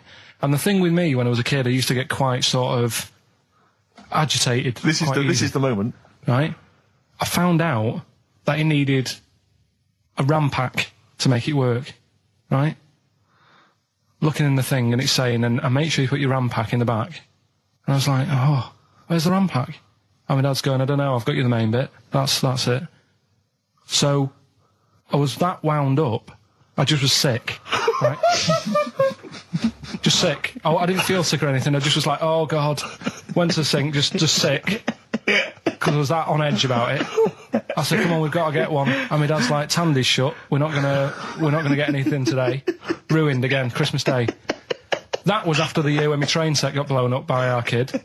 The following year, no RAM pack. And now you ask me why don't I get good presents? He's scarred. He just I'm gonna die. Honestly, I'm gonna die. It's just being sick. Yeah. There's no RAM pack. Did you get to the bottom of it? Why wasn't there a RAM pack? You have to buy them separate. Oh, It's one of them okay. cons. What do you mean I can't play Frogger? Oh no. So, wasn't there another incident when you threw up? Spontaneously threw up? Through sheer anxiety? I do get it. It's not so much now because I've relaxed a bit, but as a kid I used to be quite on edge all the time with certain things. Do you think that's what happened to your The cat wind. that kept being sick? That it didn't get the food it wanted, and it just threw up. Do you remember that? Yeah. God. So they shaved it. Yeah, but again, you see, the cat thing, I mean, it's mad. I was thinking about it the other day, right? I used to think I had quite a normal upbringing, You didn't. right? And someone was talking Your about the mother cat. once told you not to go to school because it was windy, Karl. It was Yeah. not a Right. normal The upbringing. cat was being sick, so she shaved it, so it was easier to clean. Right, well, my mum and dad went on holiday, right? And I stayed at the Rosses down the road. Oh, yeah. Only a kid, must have been about 5 or something, right? And I was always running around in the house. I had a lot of energy as a kid. What the Rosses did, they had this cat that was dead violent, the most violent sort of angry cat I have ever witnessed. A tiger. It was honestly, Steve, if it was bigger, it would have been, because it was just always having a go at you. Yeah. If you went to pat it on the head, it went to bite you and stuff. And what they used to do with it, to stop me running around, I'd sort of be running around, and then I'd get a bit tired, and they'd say, have a lie down on the settee. So I'd lie down on the settee and I'd nod off. And what they used to do, I'd wake up and I'd put the cat on my belly. Right? So I'd be scared to move because it's like it's going to get me. But it would keep you there. It kept me there, and it used to sort of slaver on me, and they'd sort of, you know, go out or whatever, and I'd be lying there. That's not normal, is it? Karl, sorry, were you created by the Brothers Grimm for one of their fairy tales? What kind of a life is that? A cat paperweight to keep Karl in place. He keeps blowing around. It's windy. We'll have to weigh him down. Be careful. Your mum probably told him that it's a windy day. You got to get something heavy on him, otherwise he just gets blown into the road. God. Bless him. Well, listen. Were you on Richard and Julie yesterday? All right. Yeah, Tell us about that. it was good. It was good fun. Yeah. It's a bit surreal. Is it? Yeah. It's nice though. There's something charming about them. Do you know what I mean? They go off on tangents. They sort of digress. They suddenly think of something. She suddenly go, oh, my jumper's itching or something. You know. Yeah. And it's quite charming. It's not annoying at all.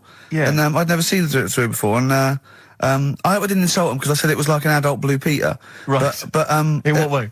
Well, they had a Christmas wrapping competition.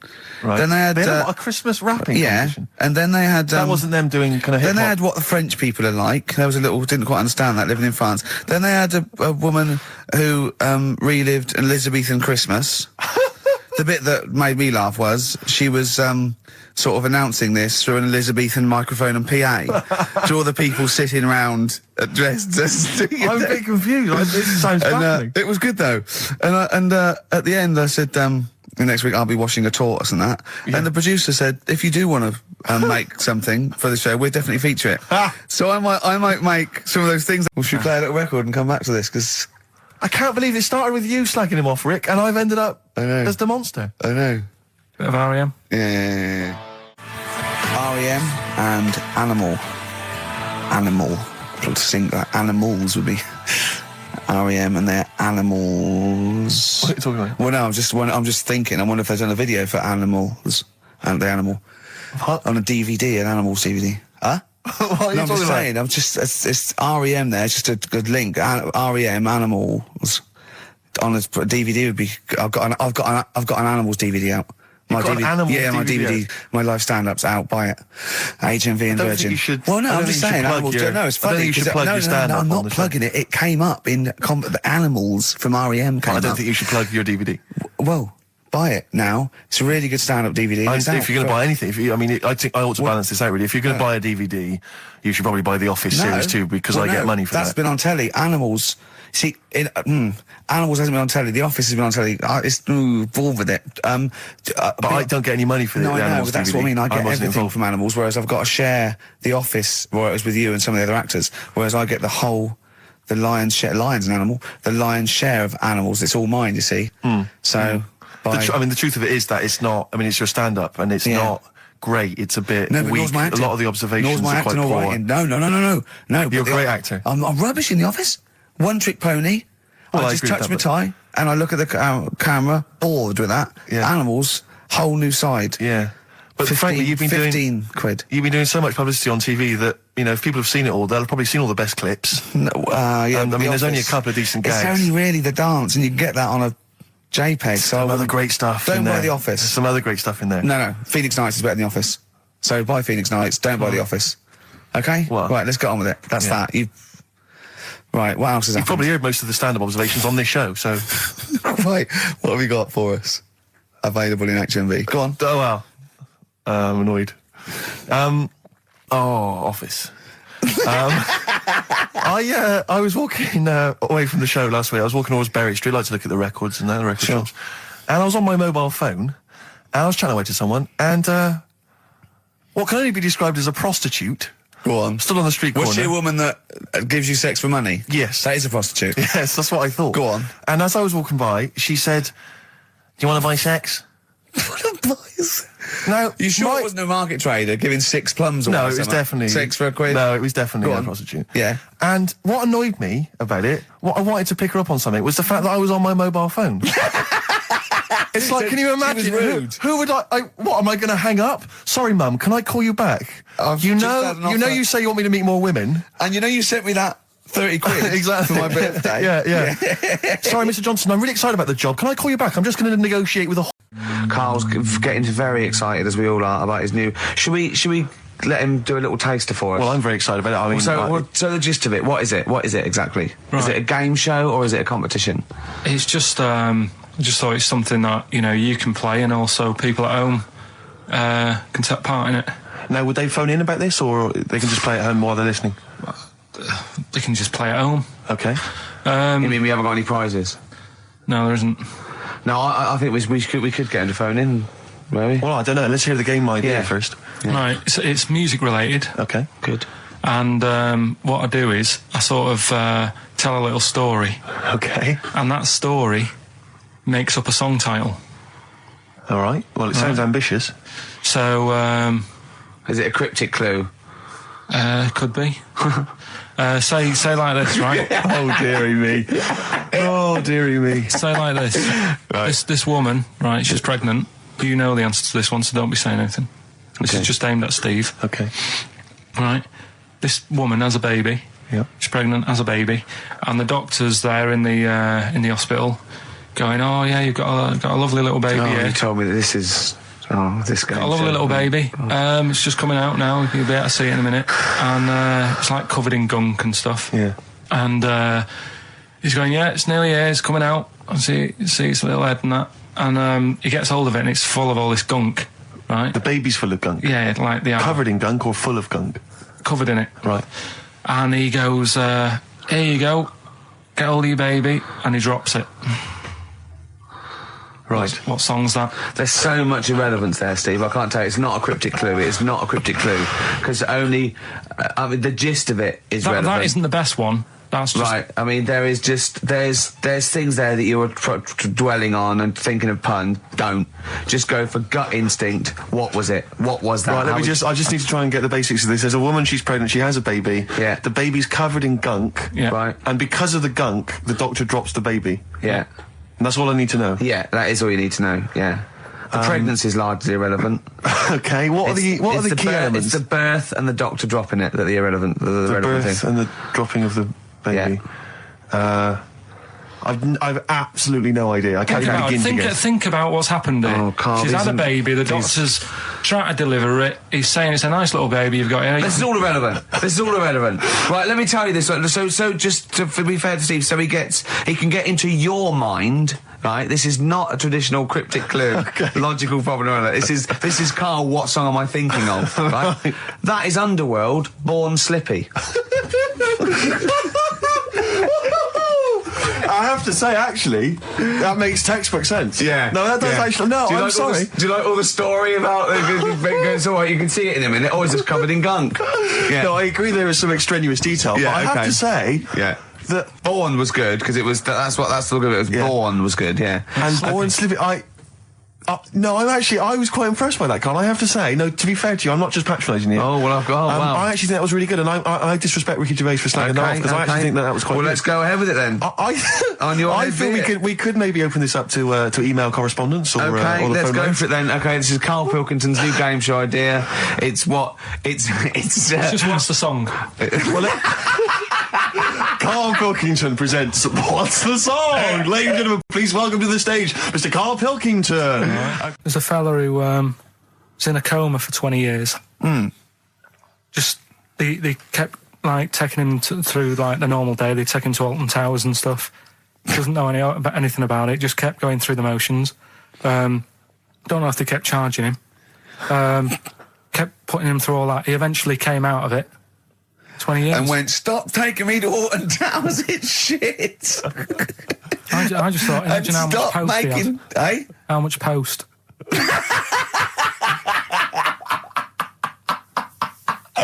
Oh, Did you God. read about that guy in the paper, Karl? He, sorry, on the internet. He in about, I think it was about 1984, 85, he had a terrible car accident. But this must be it. He went This into a coma. This must be what he's talking about. Well, they didn't take him to Alton Towers. Of course they didn't. But you've got to try and decipher the truth from the conjecture, from the thing that I mean, don't forget, Karl realises that he's had a dream. He talks to Susanna, goes, that was good, wasn't it, last night we were in the plane? She goes, no, that's a dream. He goes, oh yeah, where's my cornflakes? You've got to, you know what I mean? I can now decipher what he's actually seen, what he's read. But go on, what did you... Well, I'm assuming it's the same guy. It is the same guy. It was a guy in some small American town, and he'd had a car crash, and he'd gone into a coma, and his wife had left him. She'd gone on with her life, because he'd been in a coma since then, and he had just woken up recently. Marriage wasn't working.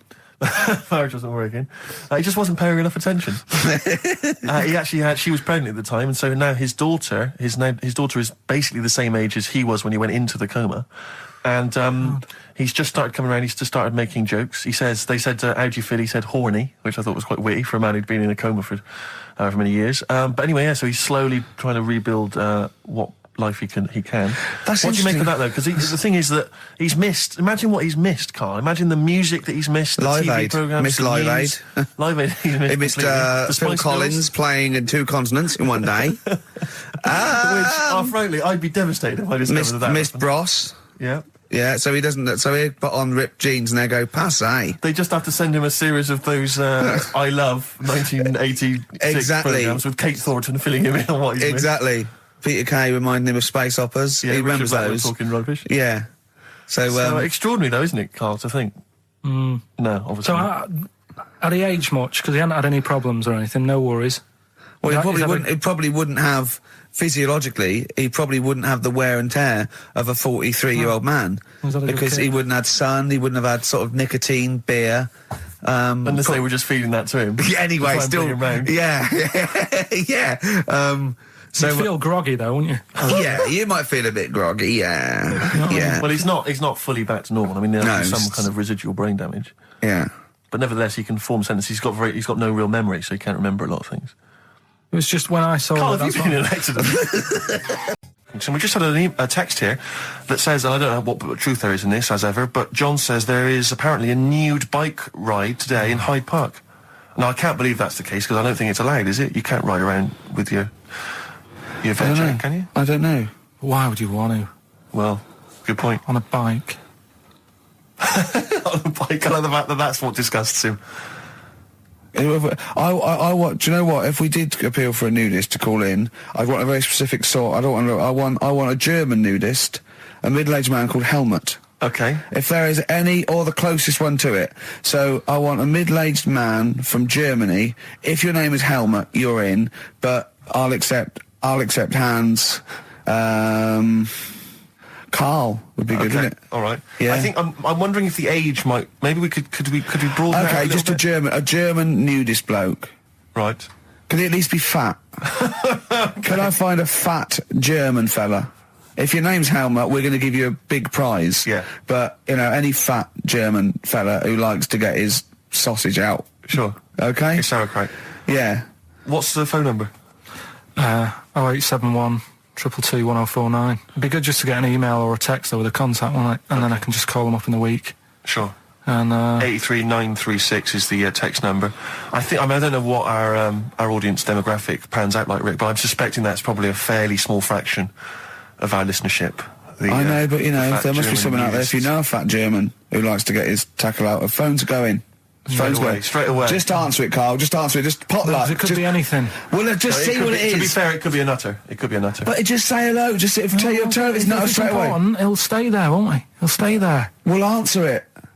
Let's Answer leave it. Leave it. Answer it. Oh, you see this? It's gone. It's gone. There you go. He bottled it, so just as well.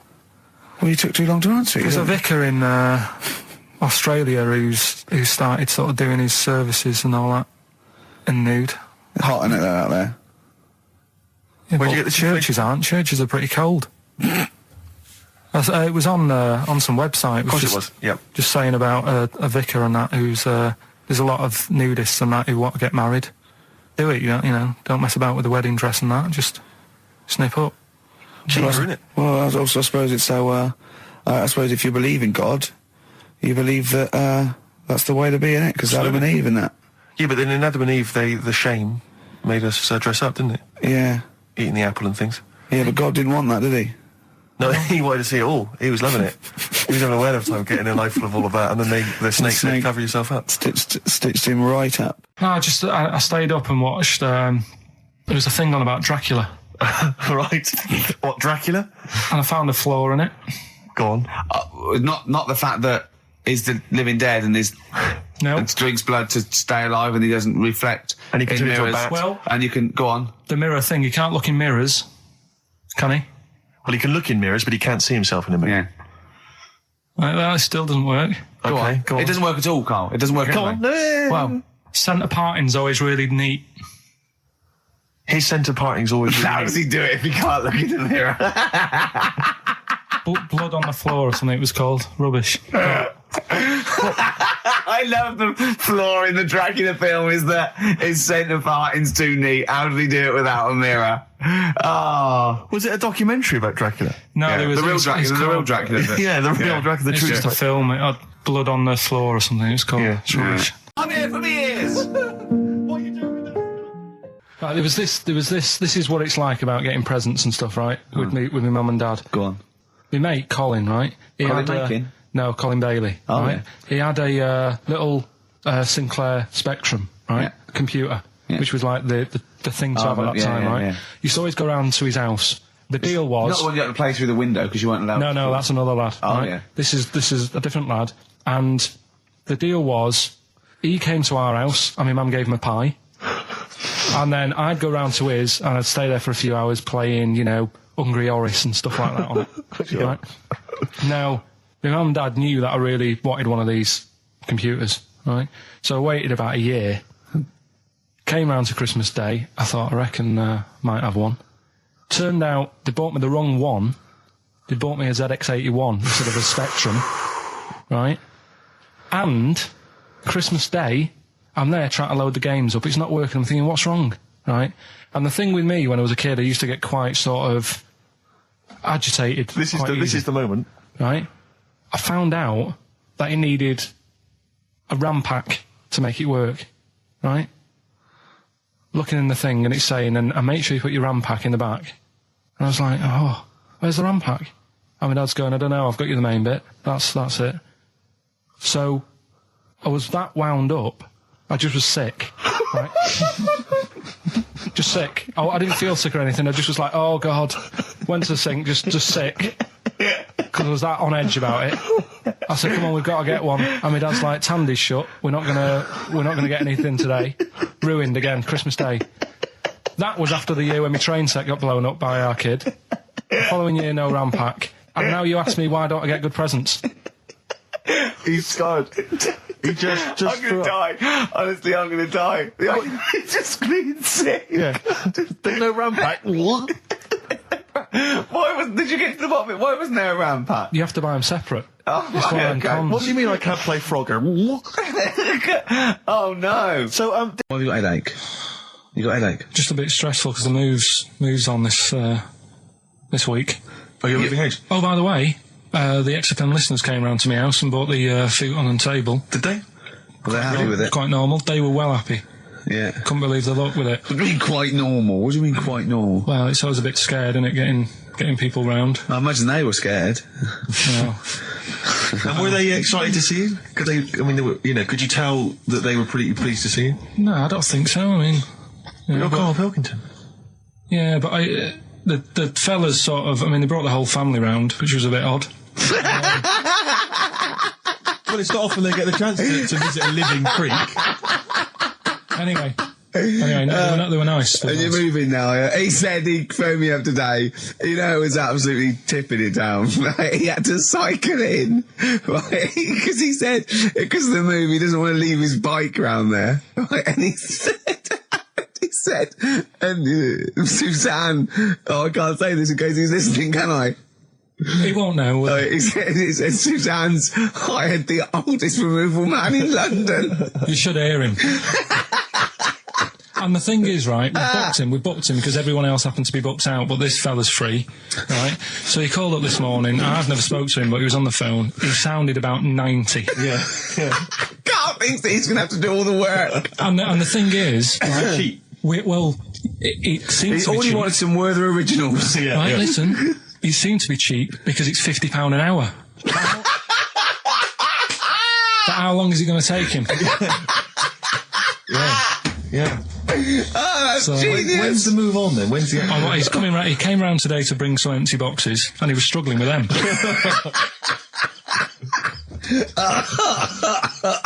So it actually happens on Wednesday. Oh, God. Anyway, so Rick, I noticed that you were laughing and almost had a heart attack. Doesn't bode well for the boxing match, does it? Carl for the moment, aren't I? Steve's got the sun. Yes, I'm just We're just going to be doing White Van Karl, where we ask Karl the questions the Sun asked some other bloke. That's right. Because we think Karl's got more to say than anyone on anything. Karl only tells the truth, by the way. Just remember that, listeners. Off you go. Yes, well, today's White Van Man in the Sun is John Slade. He owns his own door maintenance company. His answers are very informative, I have to say. But Karl, what do you make of the Channel 4 producer, aged 30, who duped a school into believing he was a teenager for a documentary? Are you familiar with this story? No, go on. Well, basically a 30-year-old guy kind of fooled the school into thinking he was a pupil for a secret documentary. The school's outraged. Do you think that that's, for you, should anything go when it comes to making TV? I think I've said to you before, there's loads of kids at my school. I remember being in the first year, and kids who, what year do schools go up to? I was in the first year. What is it? 11. 5? Oh, sorry, first year of infants and juniors. No, secondary school. 11. Right, year 11. Kids have beards and stuff. No, not year 11. They're 11 when they first go to secondary school. Right. Well, I'm 11. The kids at the older end. Well, there's a fifth form, and then there's you can leave leave when you're 16, I think, can't you now? Right. Well, kids who were 16 looked old. They did have beards. I remember going there and thinking some of them were teachers. I think he's answered that. Next one. What's the next one? Tattoos and everything. I think they're kids in the earlier years even. What do you make of the fact that Mariah Carey's £38 million payoff has cost EMI staff their jobs, and we're talking 1,800 EMI staff who have lost their jobs? What do you think of that? Yeah, I mean, is that silly money, Mariah Carey, on 38 million? She doesn't need that much. She doesn't need that much. She has to dress nice, though. It's not her fault. I'd say it's bad business. Okay. Because EMI, did you say? Yes. Right. They've got rid of them staff. Yeah. Mariah Carey's left. Who's going to do the work? Do you think Mariah should come back and do some temping? Well, they should have got a loan and paid her. Okay. Do you know what I mean? Vicious circle, that.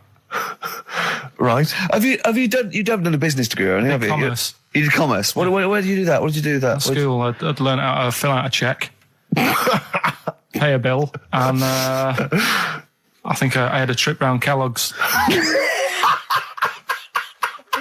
Did you get an O level or a GCSE? We know he didn't. You know, I did. But was there a commerce exam, or was it just a division of Can't maths? remember. What did he fill out a check? A subset of It was maths. an option. It was like, if you want to do it, you can. What was it? Fill out a check. Pay a bill. Pay a bill. Have a visit round Round Kellogg's. Kellogg's, and I saw my sister's boyfriend there at the time. He sorted me out with some variety packs. Really? What was in them? You know, Rice Krispies and Good stuff. Cocoa Pops? Space Dust or whatever it is. Space Nuts. So, sorry, that wasn't Ken Dodd, though. No. That was someone else, was it? That was an aunt. That was it, yeah. That wasn't Special K. Oh, dear. What about this then? Home Secretary David Blunkett admits that muggers rule some streets. Weird this, because when I was out with you... I don't believe it's going to be weird, whatever you say, No, Karl. when we were in that pub that night and we got talking about muggers and that, the tip is what I tend to do, because I nearly got mugged once. Act You mental. what? You nearly got mugged once? I nearly got mugged. Yeah. But I tried this technique of acting a bit mental. Right, and how did you act mental? Well, this guy wanted me trainers. And I was in Piccadilly Gardens in Manchester. It was quite late one night. And he come up, he said, I want them trainers. I said, you want them? I said, I worked hard for these. He said, how dare you come to me asking? And I got a bit livid. And he looked at me like, oh my God, he's got a right one here. And he left me. Were you acting mental, or were you just mental? No, I put it on a bit. Were you not petrified, though? Well, you don't think about it, do you, when you're sort of in the eyes of danger? Well, not you. Clearly, you're a brave man. So what did you say? I just went a bit mad. I just kind of, because he said he wanted the trainers and they were dear ones at the time. And I just, no, you're not having these. So I've crafted you. I said, I wanted these trainers. Yeah. And, went on to tell him how I work at printers and I don't enjoy it. And, I put in all these hours and that, and I have to cycle home for about 5 miles. And Did he give you his trainers? Yeah. Did he have a knife or I anything? just left. No, it didn't get that violent. Well, that's very brave of you, Karl. Yeah, it's That's good. good advice, though. Just act mental. See, what's it? Should have tried it the other night. Oh, Liza Minnelli. Yeah. Well, she said, I've worked hard for these diamonds. Yeah. Not easy being the daughter of Judy Garland. You don't know what it's like. You know a lot about paying bills and writing out checks. Yeah. Tell us about Kellogg's. What was it like? What was in the factory? Was it just like squashing bits of corn? And... Pretty boring, really. Just loads of conveyor belts, boxes of cornflakes everywhere. Just what you imagine. Yeah. So is it more, this is where you might be working? This is where you're likely to work. Possibly. If you There was 2 trips. There was that and a trip to Manchester Evening News. Okay. And I left that early because I had a job in Cordon Bleu. In Kellogg's. Cordon Bleu, what's that? It's like a supermarket. Yeah? And I had to leave the trip early, and the teacher went mad saying they'd thought I'd got lost on the, in the building and stuff. What, you didn't tell anyone? No, because it was like day 2 of working in this supermarket, and I couldn't be late. I thought by the time I explain where I've got to go and everything, I'll be even later. Sure. So I just left, and then apparently they were searching the building and everything for me. Oh, I where? was stuck in a printer. Don't know. Stuck in a printer? I don't know. What was the printer's name? You worked at a supermarket called Cordon Bleu.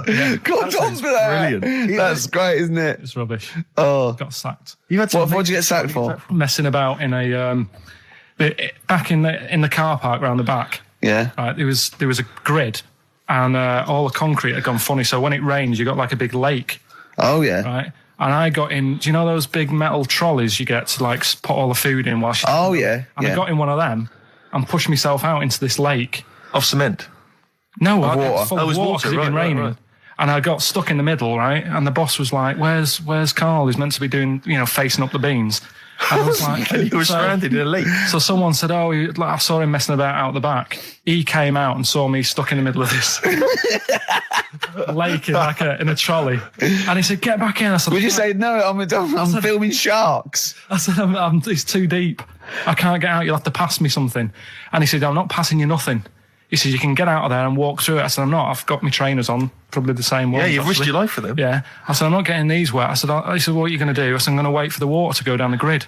He said, "The grid's blocked. Now get out or you're sacked." I said, "Well, I'm not getting out." He said, "Right, you're sacked." Right, well, it's time for White Van Man, which is where we ask Karl the questions that the Sun asks someone else. Exactly. It's an article in there where they ask them, typical man on the street, the big questions of the day, gives them their platform to the nation, and we think this is just too good to let out because we only care about one person's opinion in the country now. That's true enough. He's the K-man, and there he is. There he is. Right. What do you make of New York's ex-police chief saying we need more bobbies on the beat? He's come over here. He's the guy that sorted out crime in New York City. He's come over. He said, "You're going all over the place here. You need more bobbies on the beat, more policemen, a visible police presence." There was something last week about some copper in London who was sat on a bench, and he was asleep or something. Oh, yeah. And people were like outraged because like he should be looking after England's people, not nodding off on a park bench. Which is a bit daft because They were shouting he should be looking after England's people. Was this the 16th century you went back to? What do you mean he should be looking after England's people? wherever he was, if he was in like a park somewhere, Yeah. they were like really annoyed because he was asleep. But Sure. the way He's I probably look at it, undercover. No, but the thing is, if there would have been any trouble, I'm sure he would have woke up. Yeah. If there was any if someone needed help and he screamed, he would have woke up. So I don't know why they were having a go at him. Yeah. And he might not have been there at all. So, it was, so Yeah. he probably have his radio turned on, didn't he? Yeah. Listening to Heart. So you're not concerned then that there's not the crime's going I up? think there's enough. I see quite a lot of them whizzing around. Okay. You're happy then? Yeah. As long as you're happy, Karl. So you don't think it's too much crime? No. Just the right amount of crime? Yeah. What about the fact that new gambling laws give Blackpool the green light to become a British Las Vegas? What do you make of that? Are you a gambler? Little bit when I go on holiday, like going in the arcade and having a little flutter. Sure. What's your favourite? I have a go on the fruit machines. Yeah. There's a good one called The Simpsons. Right. Is that your favourite? Yeah, it's quite good. Is that a tie-in with the TV show The Simpsons? Yeah. Okay. Will he make Blackpool the next Vegas? I don't think so. No, nor Can't do see I. it happening. No. You been to Blackpool? Yeah. What was it? Was anything? It's a bit rank. Is it? It is a bit rough. Okay. Needs a lot of work doing on it. Yeah. No, that won't happen. Okay. And you're not worried about this encouraging gambling, generally? Gambling's not a vice you're concerned about? If you're a gambler, you're a gambler. Do you know what I mean? If Blackpool isn't done up, they'll go somewhere else to have a flutter. Sure. So it's not going to make any difference. Okay. No. Well, it's time.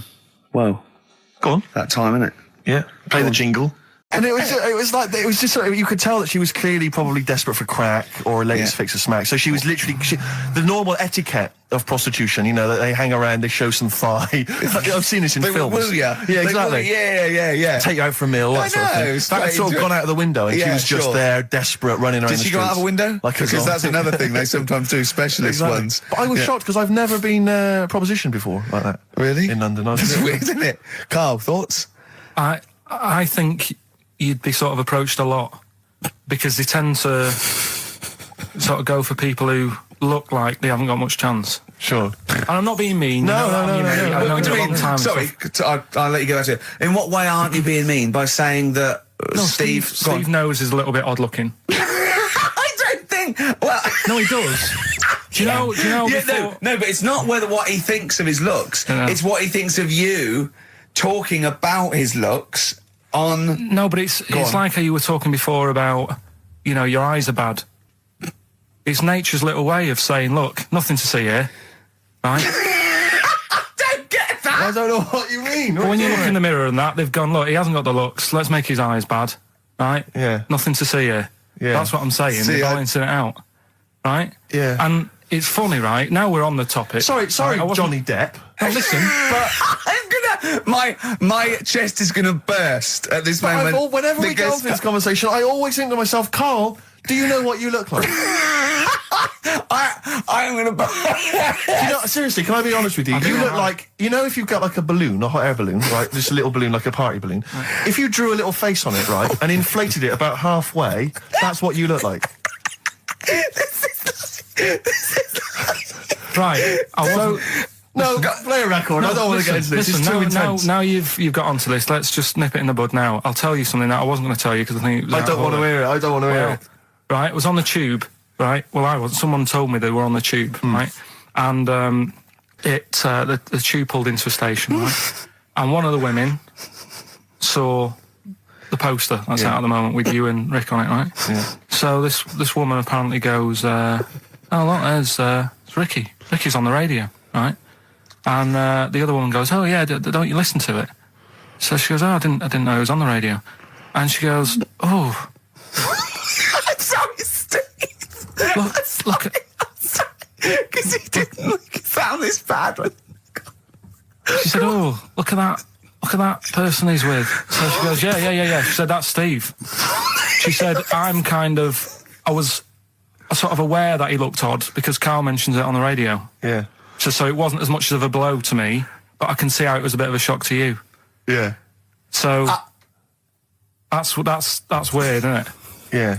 And that isn't me sort of telling this woman to say anything. That was all happened without anybody else sort of bringing it on. Yeah. Do you know what I mean? Yeah. So... Was it... Sorry, you seem to be relishing this. Was it because of the little balloon story that made you... I honestly, Steve, I wouldn't have told you, but if you're going to start, having a pop... Yeah. Do you know what I mean? I can't just sit here and take it and that. No. I mean... all mates. Yeah. It's just, Yeah. Well, I mean, I was Shit, mistaken that's for Johnny weird. Vegas. Steve's got a story about that, if you want to have a go at me. well, someone just thought you were fat with a beard, which is true. Well, don't have a go at me, because he said you look... Well, you started it. No, I didn't. Yeah, you No, I did. didn't. You were milking it. You were egging him on. I was laughing. You were egging him on. I sort of was. Yeah. But let's not, Oh, it's a good job you got lots of good mates like Jonathan Ross who you can go and hang out with. You don't need other friends, people who've helped you in your career. It's good. It's the gift that keeps on giving. Yes, it is. Yeah. And taking. Throughout your adult life. It gives Yeah. and it takes. Exactly, So it's fair. yeah. I didn't hand them to children, I handed them to the parents. Right, what they could chose to do them They could with them. distribute them as they wanted. Sure. So what are you going to And, do this year, Ricky? but how are you what's gonna the top plan? that? Yeah. 300 quid worth of scratch cards. That's I've got the a bit of most- money now, a bit more. It's the most thoughtless, And the office on pikey DVD. gift I've ever heard I of. think they might be getting the office on DVD. Signed. So that's already sent it up in value. Oh dear. I know, that's pretty bad. So have you seriously considered it this year? Is it, No, I'm is going to go shopping. I'm going to go shopping properly. Yeah. If you want any help, I am the Didn't queen you take of a small shopping. roulette wheel down there, wouldn't you? Genuinely, didn't you buy like a roulette wheel? No, I had it. That's down there from when I got it when I was about 10. Oh, right. And sometimes I'm the banker. I always win. Yeah, of course. But they've got to learn a lesson. The banker always wins. It's a valuable lesson when they lose money to me. You should just go down this year and just say, basically, I went to a casino. I put £10 chip on for everyone. Exactly, yeah. Here's the winnings. You lost. You won. Yours came in. Yours was a donkey, love. Yeah. Yeah. But Steve, what about you then? Because I mean, you don't like shopping, Well, do it's you? not that I don't like shopping, it's that I've got no ideas. You know, I'm running on empty with my parents. They don't appear, as far as I can make out, they don't appear to have any hobbies. No. And I said to you before, my You grandparents...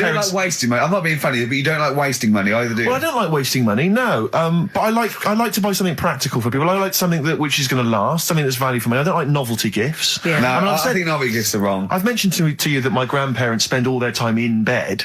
So there's only so many kind of, you know, sort of bed socks you can buy, you know, and ointment for, you know, bed blisters and so on before, you know, you run out of ideas. What about some of those novelty teeth?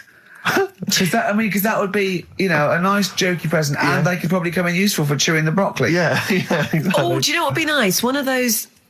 No, I'll tell you when... No, Go on. those sort of travel pillows. So, you know, when you're travelling and your they head don't sort of travel falls down anywhere. like... No, but They travel from vertical to almost horizontal. They're sitting up in their bed. Get on one of them beds that come up. You're not made of money. What am I talking about? Like Look, I Thora mean, Heard's bed. Thora Heard's bed. does her feet ever touch the ground now? Do you know what I mean, though? No, it's literally... She goes shopping in one of those little trolleys. She goes straight into her room. She's up the stair lift. She gets lowered into the bath. Yeah. It's terrible. Ludicrous. I'm just lazy. I mean, I tell you that, but I mean... Well, there's a whole if you're earning the kind of money that, you know, that Heard is on, Wow. you know, with her songs With of her praise cream and whatever cracker under the else. sofa, Exactly. money for She old was at the rope. Comedy Awards last year, wasn't she? I'll give her an award. She's up the stairs like a greyhound. She can move then. Yeah. But so I've got no ideas. Absolutely no ideas. Okay. But any suggestions are welcome, Claire. What are you going to get your family? You've already Well, thought this I through. know I Will they be obviously listening? can't tell you because they will be listening. Right. But they're all outside at the moment because my family are coming to meet me after the show and we're going to swap presents then because Okay. outside Are there any Office in Leicester DVDs? Square. No, I haven't. Books? No. Because I should point out that the Office DVD is currently available. Good, I actually did go and buy. I actually went and bought it myself. You can also buy it and I am online. enjoying the scripts, by the way. Excellent. That's in. I love Do you the know fact what that I we're love? authors in the top 10. Yeah, we're in the top 10 bestseller list. No. But to be fair, we're at number 7 in the paperback non-fiction. Now I don't understand how that can be non-fiction. Yeah. Because it's the transcript from a made-up television it's not a real show. documentary. Exactly, yeah. But we're beating these poor people. But we're officially best-selling authors, I think that's fantastic. which is excellent. Which is very good. My favourite bits are the emails at the start. I like Well, I mean, them. a lot of people don't know what you're talking about, Claire, but of course if they pop down to Waterstones or Hooksy Cutting, they can sort themselves out there with a couple of them. Oh dear. Nice. I like your style. Can we have some more music now? Let's have, what we're playing? So Streets, maybe? I mean, Streets. Streets is Oh, obviously one of the brilliant. albums of the year, and this Best is one album of the cracking. This is Week Becoming Heroes, I think the last single, and Dynamite it is too. Eric Sermon, and what's the tune called there? It's called React. Yeah, React, from his debut. No, not his fourth solo album. Not bad, actually. not bad, Yeah, not it's good. bad. I'm enjoying the tunes, Steve. No, absolutely. I'm enjoying We've the been chat. keeping- I'm enjoying the tunes. Well, we've been keeping it real. I'm enjoying the penultimate show before Christmas. Last message from Anders, I suspect, Anders. for the day. He says, I've just roasted my chestnuts over an open fire. It's a lot more enjoyable than listening to your show. He's Pretty snappy, is Anders. Yeah, You know, he keeps them coming, you know. It's a shame that, you know, that we sort of couldn't sort of maybe meet up with him and try and persuade him that, you know, he should come over to our side rather than, you know... Come over to the side. Exactly. To be on Yeah, our come side. over to this side. I think we've got him though, because Do you think so? yeah, apparently they did this survey in America. People who loved Howard Stern listened to an average of like an hour and a half a week, and people who hated him listened 2.5 hours a week. Yeah, exactly. So I think he's probably more faithful a listener Yes. than some of the people that quite like us. Exactly. Yeah. You know what I mean? yeah. He's got to listen. I'm the same with some people. I've got to listen to things that I just think are awful. I can't. You know, it's compulsive viewing. So, you know, I don't care if people listen to us because they hate us or like us. No, indeed, as long as they're listening. I was on the As long as tube they're spending money on the the other advertisers. day. Yeah. Rick, my mother always used to say to me that you should write and thank your aunties and so on for their gifts. Yeah. And I feel like we should take a moment out just to thank all the people that have emailed or written into us during the year, because we're very lazy men and we never reply. Well, really. I never look. You never look at You emails. read them and I'll go anything for I me and you reply go. very occasionally if I You're think it's like my worth it. secretary when it comes. You protect me from like people who The insults and so on. Yeah. Are there any Yeah. insults? Are there? Oh, there's plenty. There's plenty, yeah, Right. yeah. Do you have to protect him, really? Oh, God, yeah. Yeah, there's lots of That's things I don't a tell him, shame, lots of isn't Not things very I keep nice. from him. It's not very nice. Yeah. I thought I was right. Well, he's just not as popular as he thinks he is. Oh. He thinks that when he's like dancing around and making funny faces and squawking and making noises and No, stuff he when we're hasn't done filming, it. he thinks that He everyone thinks that's hasn't done it, enjoyable. Yeah. Some of What people think I'm quite an annoying little prat, do they? that's not the word they use, but you're near enough Really? there. Yeah. Yeah, they didn't say Pratt, but you're on the right lines. Okay. For instance, we got an email here from Graham. He says, please stop the chat and let's hear some more great ads, as I'm still not sure what mobile phone I should get the wife for Christmas. Karl will be back next week for our kind of Christmas bonanza. I say that, we've got nothing planned.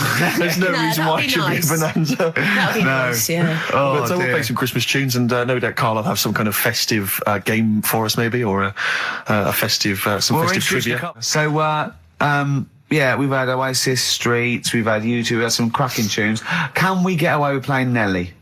Hot in Here? I Yeah. think it's a cracking tune. I really do. I just think, again, I'm not interested in what genre you think it fits into, or whether you think it's cool, or because kids like it, you're not supposed to like it. it's a good tune, Well, and I think we should try. We should try and stick it in. But before that, Rick, can I just play one track? We did play it much earlier in the year. What? It's from that album, Son of Evil Reindeer, by a band called The Reindeer Section, and this is a cracking little tune. I just think it's beautiful, and nice to hear it. Oh, beautiful, marry it then. Oh, Nice, isn't it? Very yeah. Christmassy. It makes me beautiful. want to wish everyone a happy Christmas. Indeed. You know what I mean? Yeah, do it. No. No, okay. That's called Grand Parade from the album Son of Evil Reindeer by The Reindeer Section. It's a nice tune. It's one of my Thanks favourites for of the the year. tea, by the way, Not Steve. at all, no. It's very nice. That's my pleasure. It's my pleasure. Claire, just big highlights of the year for you as a final roundup. Sort of things Highlights have you of the enjoyed this year? year? I mean, musically maybe, or maybe stuff you've, Musically, I've enjoyed that band, The Music, Okay, and The Rapture. sure. And the Electric Six. Remember last time I sat in for Karl, we played Danger, High Voltage. Yeah. For one of the first That times. was the first time I'd heard it, you And, played and now that, yeah. we're playing it every hour. Yeah, because you're sort of a pioneer, aren't you, musically on XFM? You're one Well, of the people I who keeps it remember pretty raw. the early days of cutting edge. Idlewild. Ricky, do you remember the early days of Idlewild? I'll take All that those back years as ago? well. Teasing you about them playing the Pinder I and know. Wakefield stuff. That latest single I love, and Yeah. the video's great as well. Yeah. I'm a big fan of Idlewild I knew now. you'd No, like great, it. Come around in the brilliant. end. Yeah. Yeah. So yeah, it's been a good year. I haven't been out to many gigs, obviously, Sure. because I do the evening show. Yeah, But all yeah. the sessions, which I'm doing the best of next week. Quick plug for the show next week. Yeah. Best of the sessions. So yeah, it's Low been a good year. low points, what are those? Low points. Do you know what mine are? What? Poverty and war and everything. Oh, Yeah, I always well, hate it. obviously, I yeah, always that. hate it. No, you Yeah, didn't say yeah, that. yeah. No, you were going to say. I was going to say. No, you were going to say the streets or something, and and you didn't care about all of the people dying. So don't Yeah. try and do I'm it thinking now. specifically You're of- nasty. You like that. You like poverty.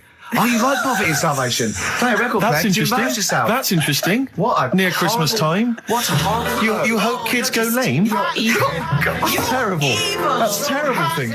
Nelly, hot in Cheeky here. little bit of Nelly there on Oh, we XFM snuck in Nelly. 104.9. But, We don't care. it's a great Springsteen and tune. Nelly. You It's a don't great get that tune. on XFM, do you? No. Usually. No, indeed. We don't live by the rules, Steve. Absolutely. As I was listening to you then talk, You got bored? No. It reminded me of an email that someone sent in saying that they listen online, Yeah. but because of however slow their computer is or whatever, it kind of stutters all the way through. You've got to point out that is the way I No, talk. but they said it only happens when you talk. And I think they correctly identified that it's not the computer at fault. Well, that's why You I wasn't do worried sound about like doing this someone- boxing match, because I've definitely lost my looks and I already slur. Yes. So there was really no danger of any damage. No, exactly. Yeah, you do sound punch drunk constantly. Exactly, That's yeah. just part of your charm. Well, listen, that's been a lovely 2 hours for me. I've enjoyed it. Yeah. The listeners have enjoyed it. I hope you've enjoyed it. I hope Sturgis has enjoyed it. I've enjoyed it. Yeah. Well, I didn't really care if you enjoyed it. Don't butt in when I'm talking to Steve. You know, you won't You're here do to it press again. the buttons, Steve. Yeah. But we're going to play now a Christmas song for the lovely Christmas ladies. I don't say it's so much Christmassy, but it's one of the tunes I heard this Well, year that really try and tie it stuck into a out for me. festive thing, so- Well, you're a fool. You've embarrassed yourself. Yeah. You just showed up that there's no planning.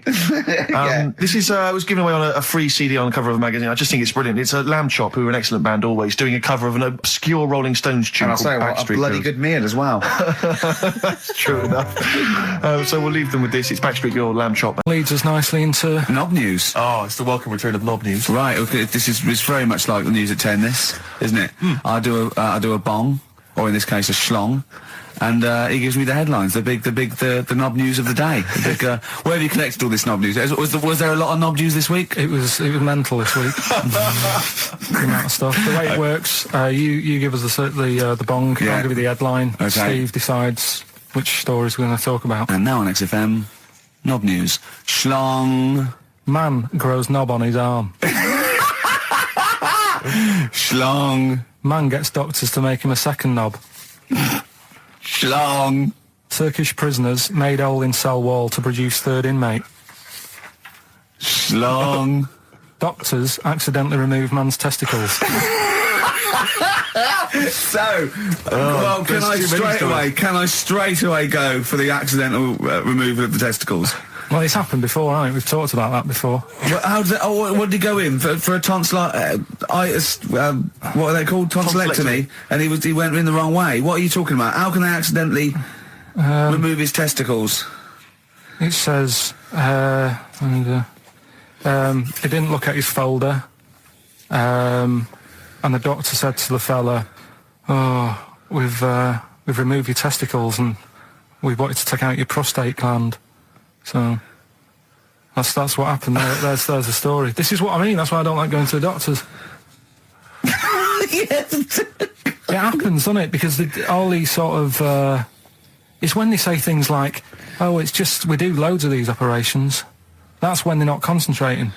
Brilliant. Do you know what I mean? When they say it's procedure, that's like having a boring job that you do every day when you're not going to be concentrating. I prefer them to go, "This is a tricky one, this." I know what you mean. I sort of do know what you mean. You watch TV programmes about, like, you know, removing someone's second head or whatever, and he's like the best surgeons from all over the world. It's televised. They can't make a mistake. They can't go, "We took his legs off by mistake." Whereas the fella who's having a prostate's like, "Oh, do you want to do it? I'm sick of doing that." Yeah. And they're probably doing a crossword whilst writing it. Of course they are. I've seen that actually in operating theatres. They're doing a crossword. That's what I mean. Yeah. I was just examining some of the other knob news, Rick, a little bit more closely. Man gets doctors to make him a second penis. I'm sure we're all interested to know what happened there. Yeah. A German who persuaded doctors to give him a second penis has lost his wife after he showed her the result. Biker Michael Gruber lost his original penis in a motorbike accident, and doctors built him a second one using a mixture of skin, bone and other tissues. Bone? Apparently, the penis worked so well that he was even able to father a child with his wife Bianca. But Gruber was still not happy and asked doctors to repeat the operation and build him a better organ, to which they agreed. From his hospital bed, he said, "I've got 2 penises, but no wife. I'm hoping when I get rid of one of the penises, I'll get her back." What do you mean? Sorry, he had 2 put on. What side does he wear? So he's had both. So he's had 3 then. Yeah. This is probably the thing that happened with Hitler, when he had 1 ball, but he had 3 at one point, didn't he? So he just get one in the other ball. A questionnaire has been sent in by Ruth Chamberlain at Cordwainers College. Cordwainers College? Seems a weird... Cordwainers? It used to, yeah. It's either used to be a poly or a laundrette. I think it's, yeah. Anyway, it's something that she's doing for, she's studying product design for the fashion industry. And anyway, she's got, some questionnaire. And we're too busy and important to fill out the questionnaire. But we thought maybe you could answer it, Karl. Look, he's yawning, he's looking round, he's only got to do 2 hours and he gets a whole day off and he's getting paid for it. Do something, Karl. Be grateful. You've probably ruined a man's career. He's ridiculed now for doing this. He's so weak where he should have squoze your head and kicked you out of the building. So, let's have a little bit of effort. You've only got an hour and a quarter to do, then you get 2 days off, alright? Alright. Right, Karl, it's a questionnaire about happiness. Oh, yeah. There's one person... Well, that should answer it right where. The first question, Karl, on a happy scale of 1 to 10, where are you on the happy scale? Is it at this moment or in general? Well, I would say generally. Okay. Yeah, but you don't always have to, like... I mean, I think I'm happy in that, but I don't always show it. You never show it? No, but it doesn't mean I'm not happy in that. Like, I'm alright at the moment. I'd say I'm probably on about an 8. I was probably on about a 9 when I woke up, right? And then, sort of fell out with Suzanne over her haircut. Yeah. Right? She went for a haircut and came back with something that I didn't like. Sorry, what did you say? So when your girlfriend walked to the door, she had her hair done, you said, "I don't like it," alright? She could tell by the look on my face. But don't you say, "No, I'm happy with it, I just can't tell. I'm loving it." Because then she might have it done again. Oh, Karl, I just cannot get over you. I really can't. No, but you haven't seen it. Right? Oh, So then I was fed up, but then I thought... Sorry, what authority have you got to talk about haircuts? Yeah, you had the officially from a barber in Manchester above a railway station in a shack, it was £2 a cut, told you to have the hair of a Chinaman. Well, you wish you had the hair of a Chinaman now, you got no hair. You're a little bald man with your mouth open, so don't... Is she listening to this, Suzanne? Sitting at home with a woolly hat on? I don't know.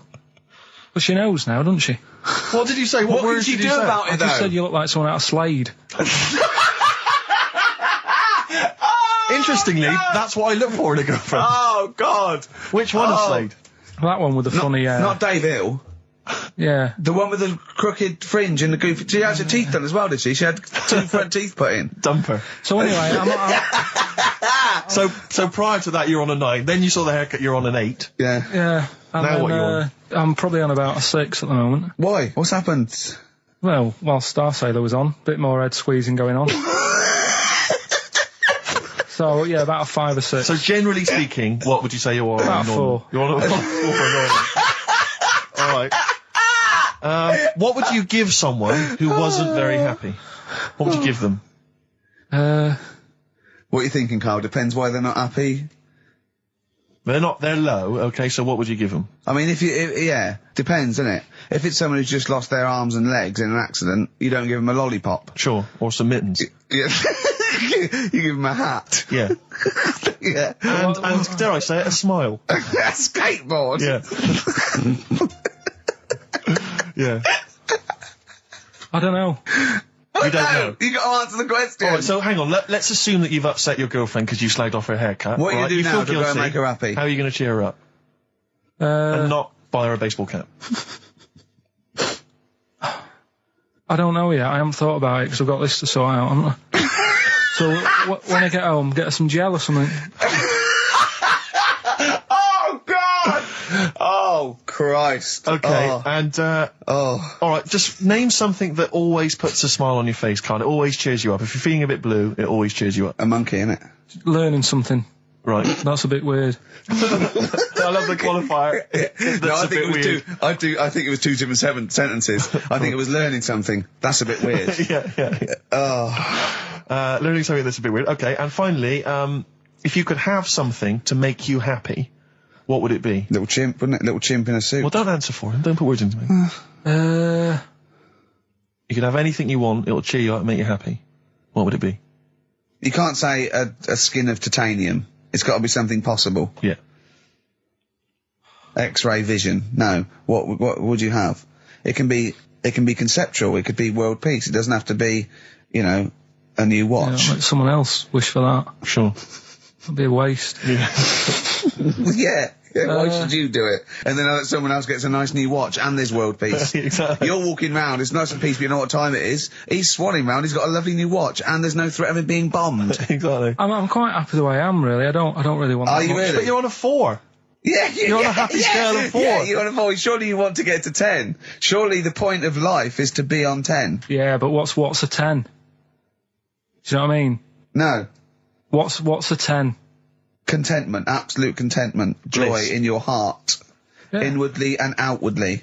Not walking around with a little round mank head with your mouth open going, what's the point of that? I've done it once.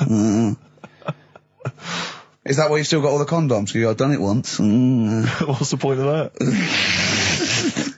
Alright, we're going to get over some hair gel. Come on. 10. Just one thing that would make you happy. That would cheer you up if you were feeling low. Tuesdays off as well? I'll have the MD just, resign straight away, shall I? I honestly don't know what would make me happy just like that. Because I am happy. I know you say I'm fed up and that. Do you know But- what? Do you but I know? am He fed- said I'm alright. he wouldn't want to be too rich. He said because if I was too rich, then Suzanne would say, "Let's go around the world." He said he wants to be rich enough so they're happy in that they got their bathroom and everything, but they still can't afford any more holidays a year. Think of that. Think of that wish. Think of that capping your wishes. Yeah. Do you know what I mean? Putting a ceiling on your ambition. I love it. It's genius. Look at his face. Play a record.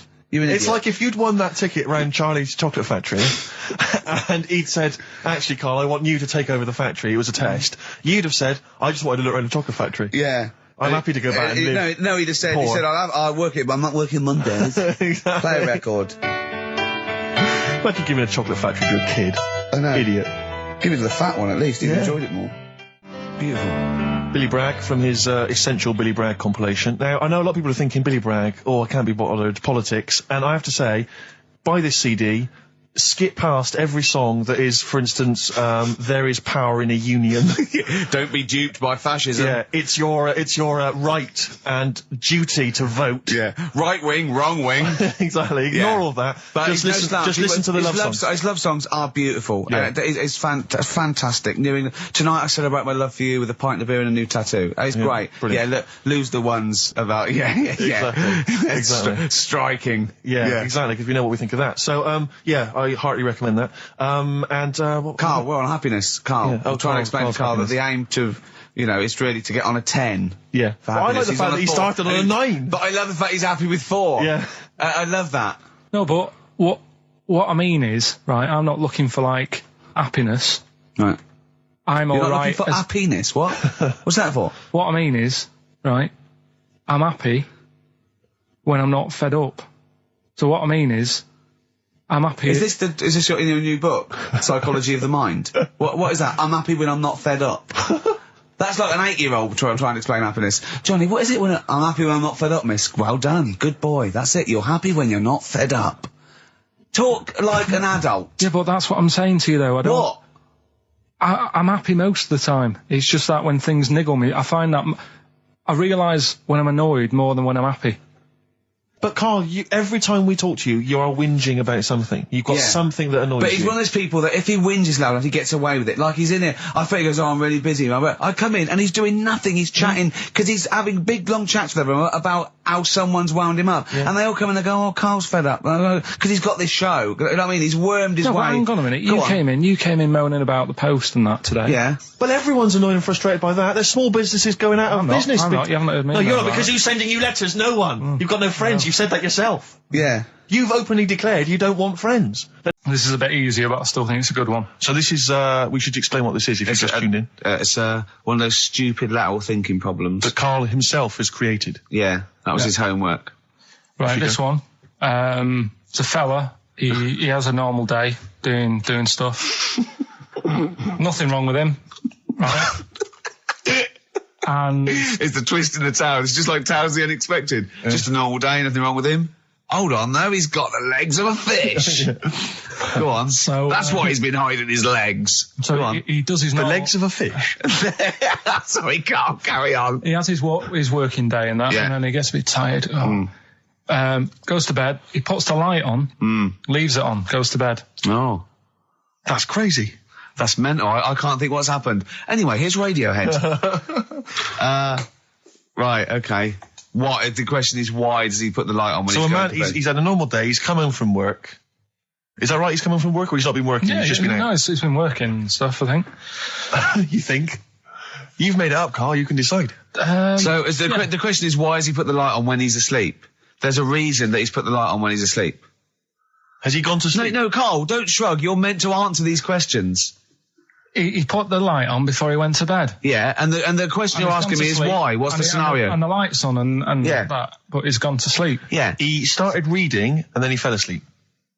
No. Did he intentionally, for some reason, put the light on? Every night. It's mad. Sounds mad. That's Karl, doesn't it? Every night he does it. Yeah. He puts the light on when he goes to sleep. Karl, is the point of this, he puts the light on for a very good reason. Not for us, but for some people. He's blind and it's always been on, and he thinks he's turning it off, but it was on in the day, and he thinks he's turning it off, but he's turning it on because he's blind. That'd be stupid. That works. No, that works great, Rick. Yeah. Thank you, Karl. So you've got to come up with... Hang on. If you're blind, why would you put a light on? No, he thinks it's off. Yeah. But why would he turn it on anyway? Just think so he doesn't get burgled, so people know he's in because he can't see him. So he just he puts the light on when he's there, then he turns the light off when he goes to bed, so people think it's fine.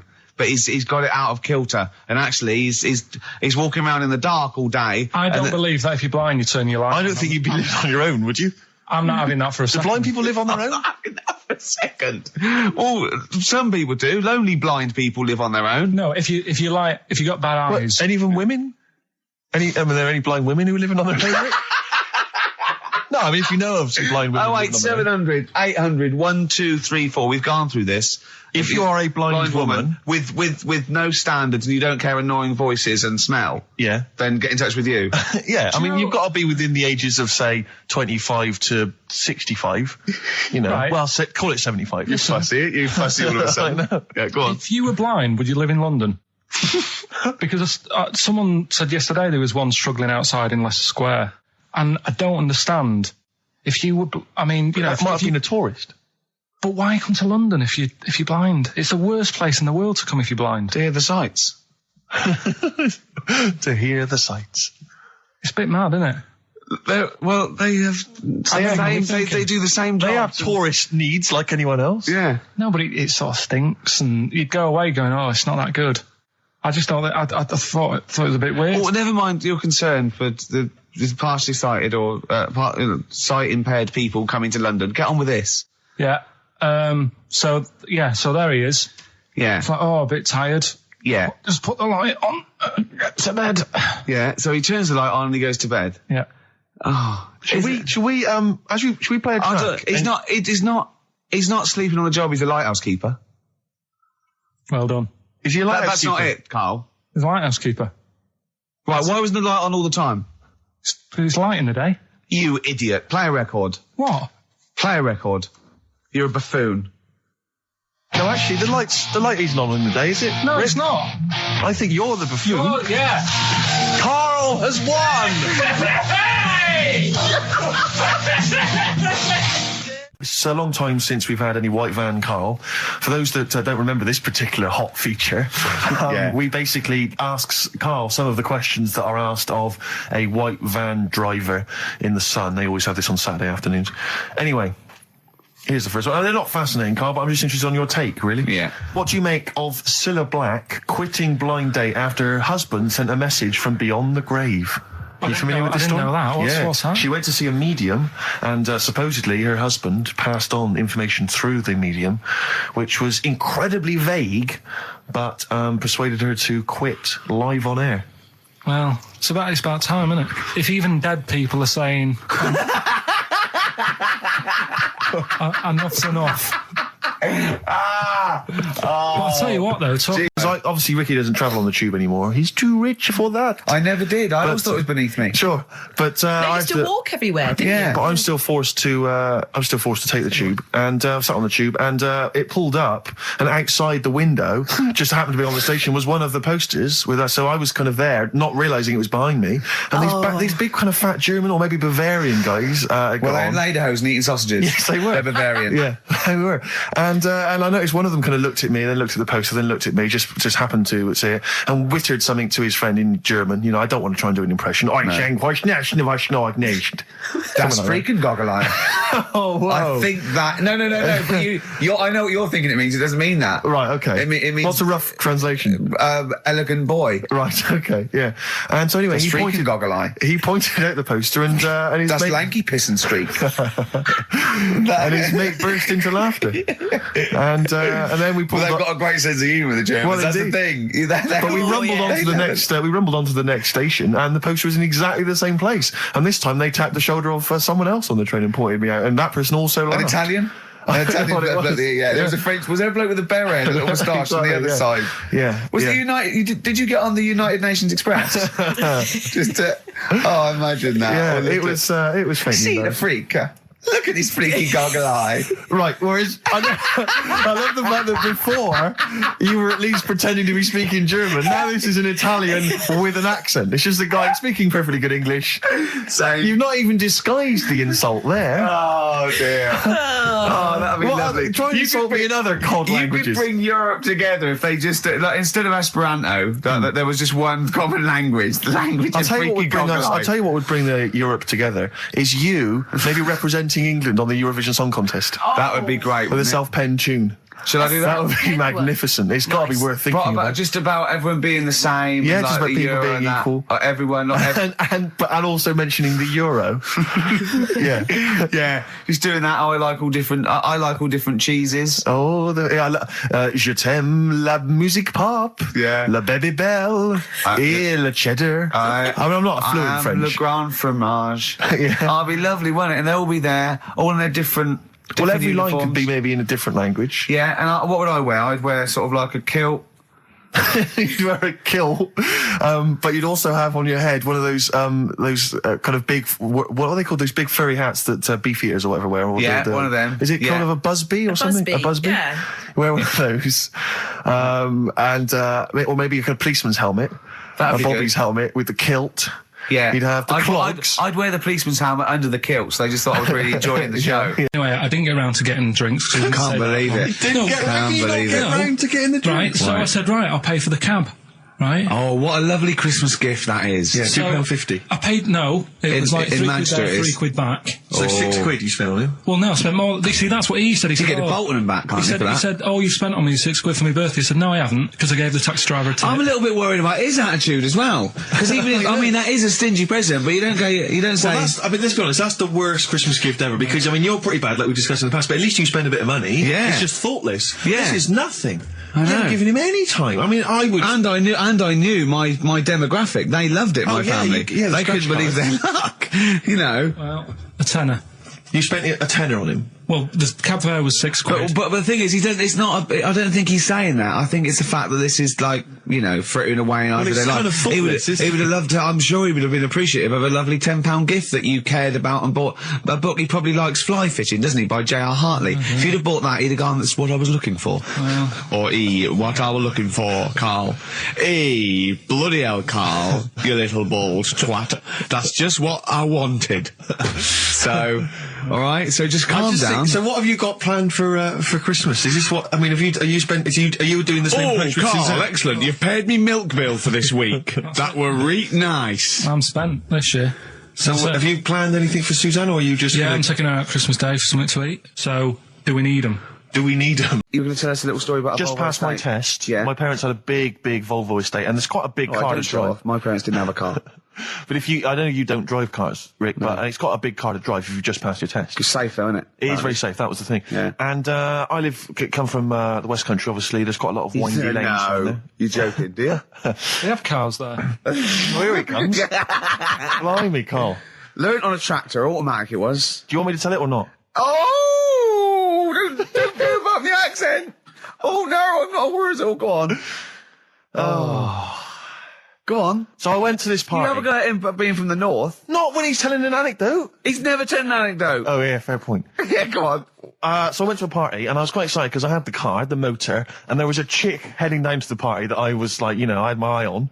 And I thought, you know, now I've got a car and going to the party, it's going to be amazing, right? You glass and eye, various friends had said, like, can we get a lift? I thought, yeah, groovy. I'll pick up the chick as well, who's a friend of a friend. Yeah. So cruising down to the party in the motor, you know, the Volvo estate, and there's nothing sexier than that. You know, slipping a little bit of Billy Joel on the stereo or whatever. Something classic. Go, children. Exactly.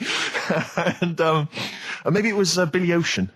I think maybe it was quite a Billy. Maybe it Billy was thing. get out of my dreams, get into my car. Ideally. Yeah. So I get to the party, and inevitably it was one of those house parties where the chick that I had my eye on, she kind of was chatting to other guys, and she wasn't really paying attention to me, and I was sort of... Found out to get, was she again?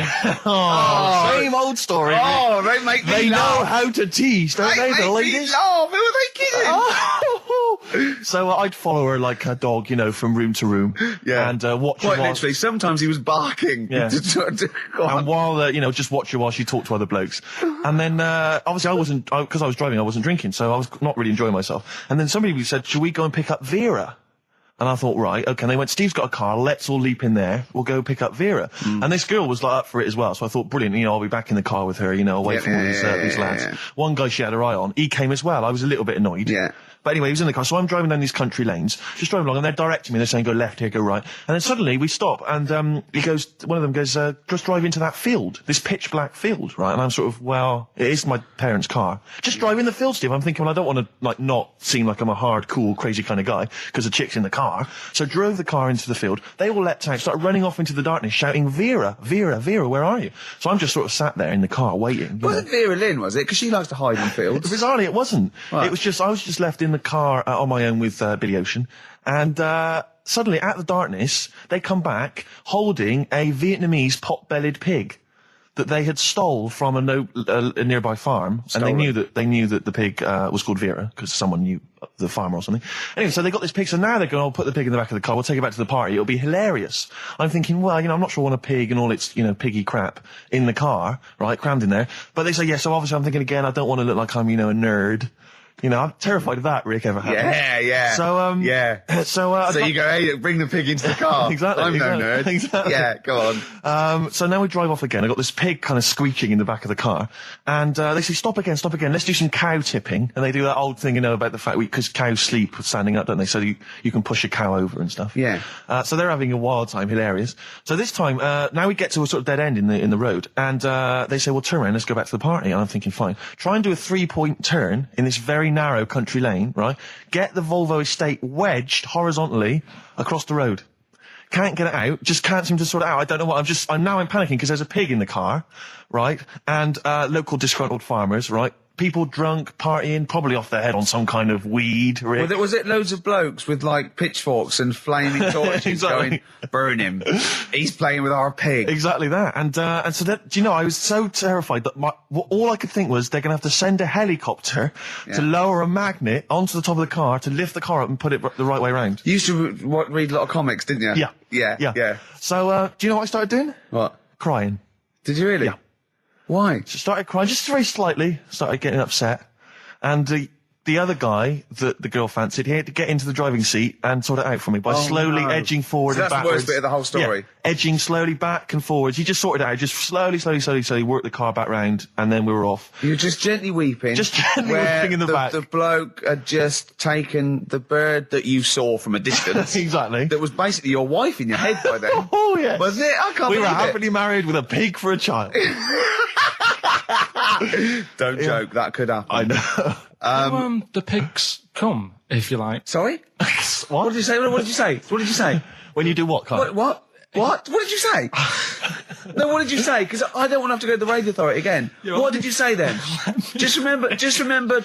We are going out live, Karl. Yeah, remember Tom Binns, right? What did you say?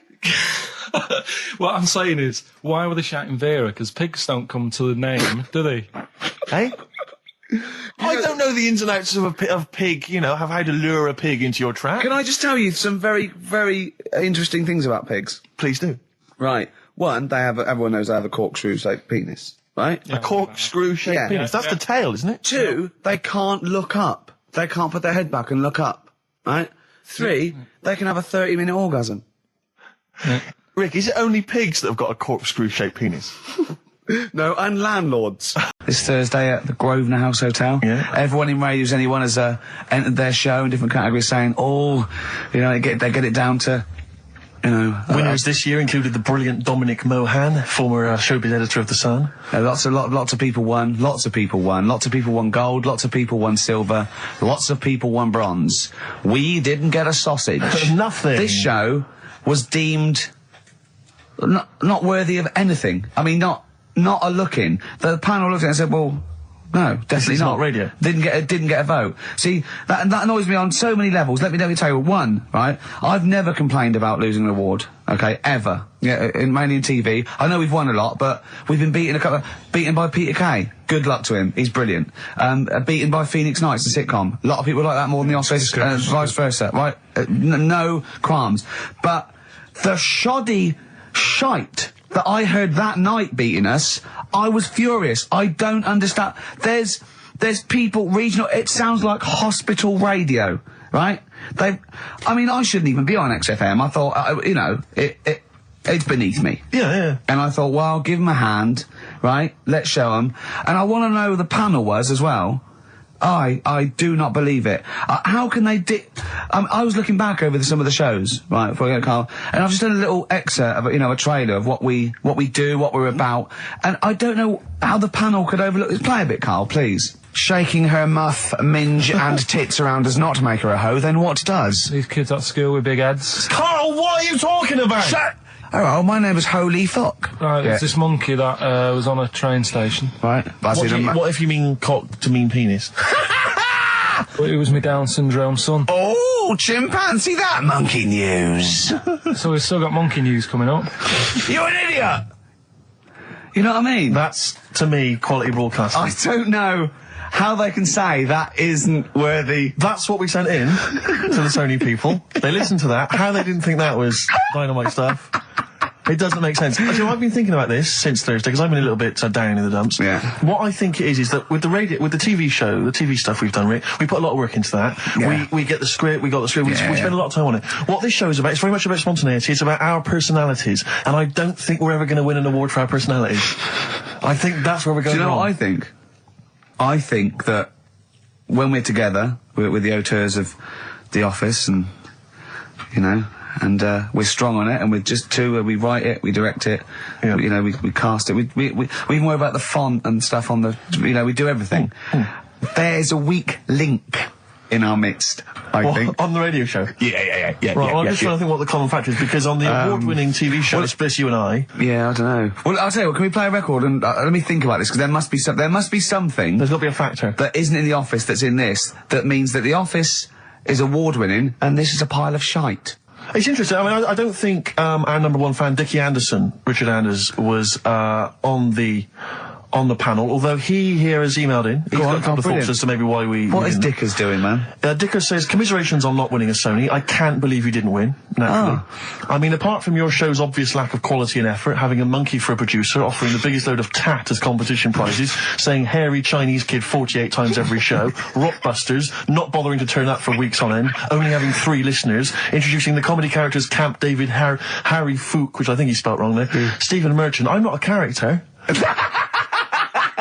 Apart from insulting every race, religion and sexual orientation, bickering like schoolgirls, We haven't done everyone yet. We have not insulted everyone yet. There's loads to go. Despite the fact you generally bring misery into the lives of anyone who listens, I thought you were surefire winners. Better luck next year. Well, I mean, a couple of constructive, criticisms there, but generally, I still can't nail it. was he on the panel? Well, I don't think so. Well, he's a fan, so... Yeah. Well, no, he's clearly a fan. I mean, he obviously loves the show. He has hit the nail on the head. Oh. Which... Yeah. But, what should we do? Should we give up or should we try harder? That's always my dilemma in life. Sure, yeah. I mean, I've always gone for the first one. Give up? Yeah, why bother? Yeah. If they can't see, just give us the award. And then worry about it later, and we won't let them down. Yeah. Now they've got blood on their hands. We're gonna. Yeah. What should we do? To give a couple of months' notice? I think so. Okay. Well, there you go. I mean, seriously. I mean, I think. I'm being serious. I'm not being wacky now. We haven't told Andrew, but I think we've won our course with this show. Yeah. So let's. Okay, we'll give it a month, and it's because the Sonys didn't give us anything. Play a record. Yeah. There you go. You got to do a bit longer than that. No, we haven't. Got to give a month's notice. No, you got to work till about September if you're gonna. No, we haven't. No, we give a month's notice. Whatever, give the money back somewhere. Well, you give your money back. Yeah, I know. What are you going to spend your 80 quid on? True.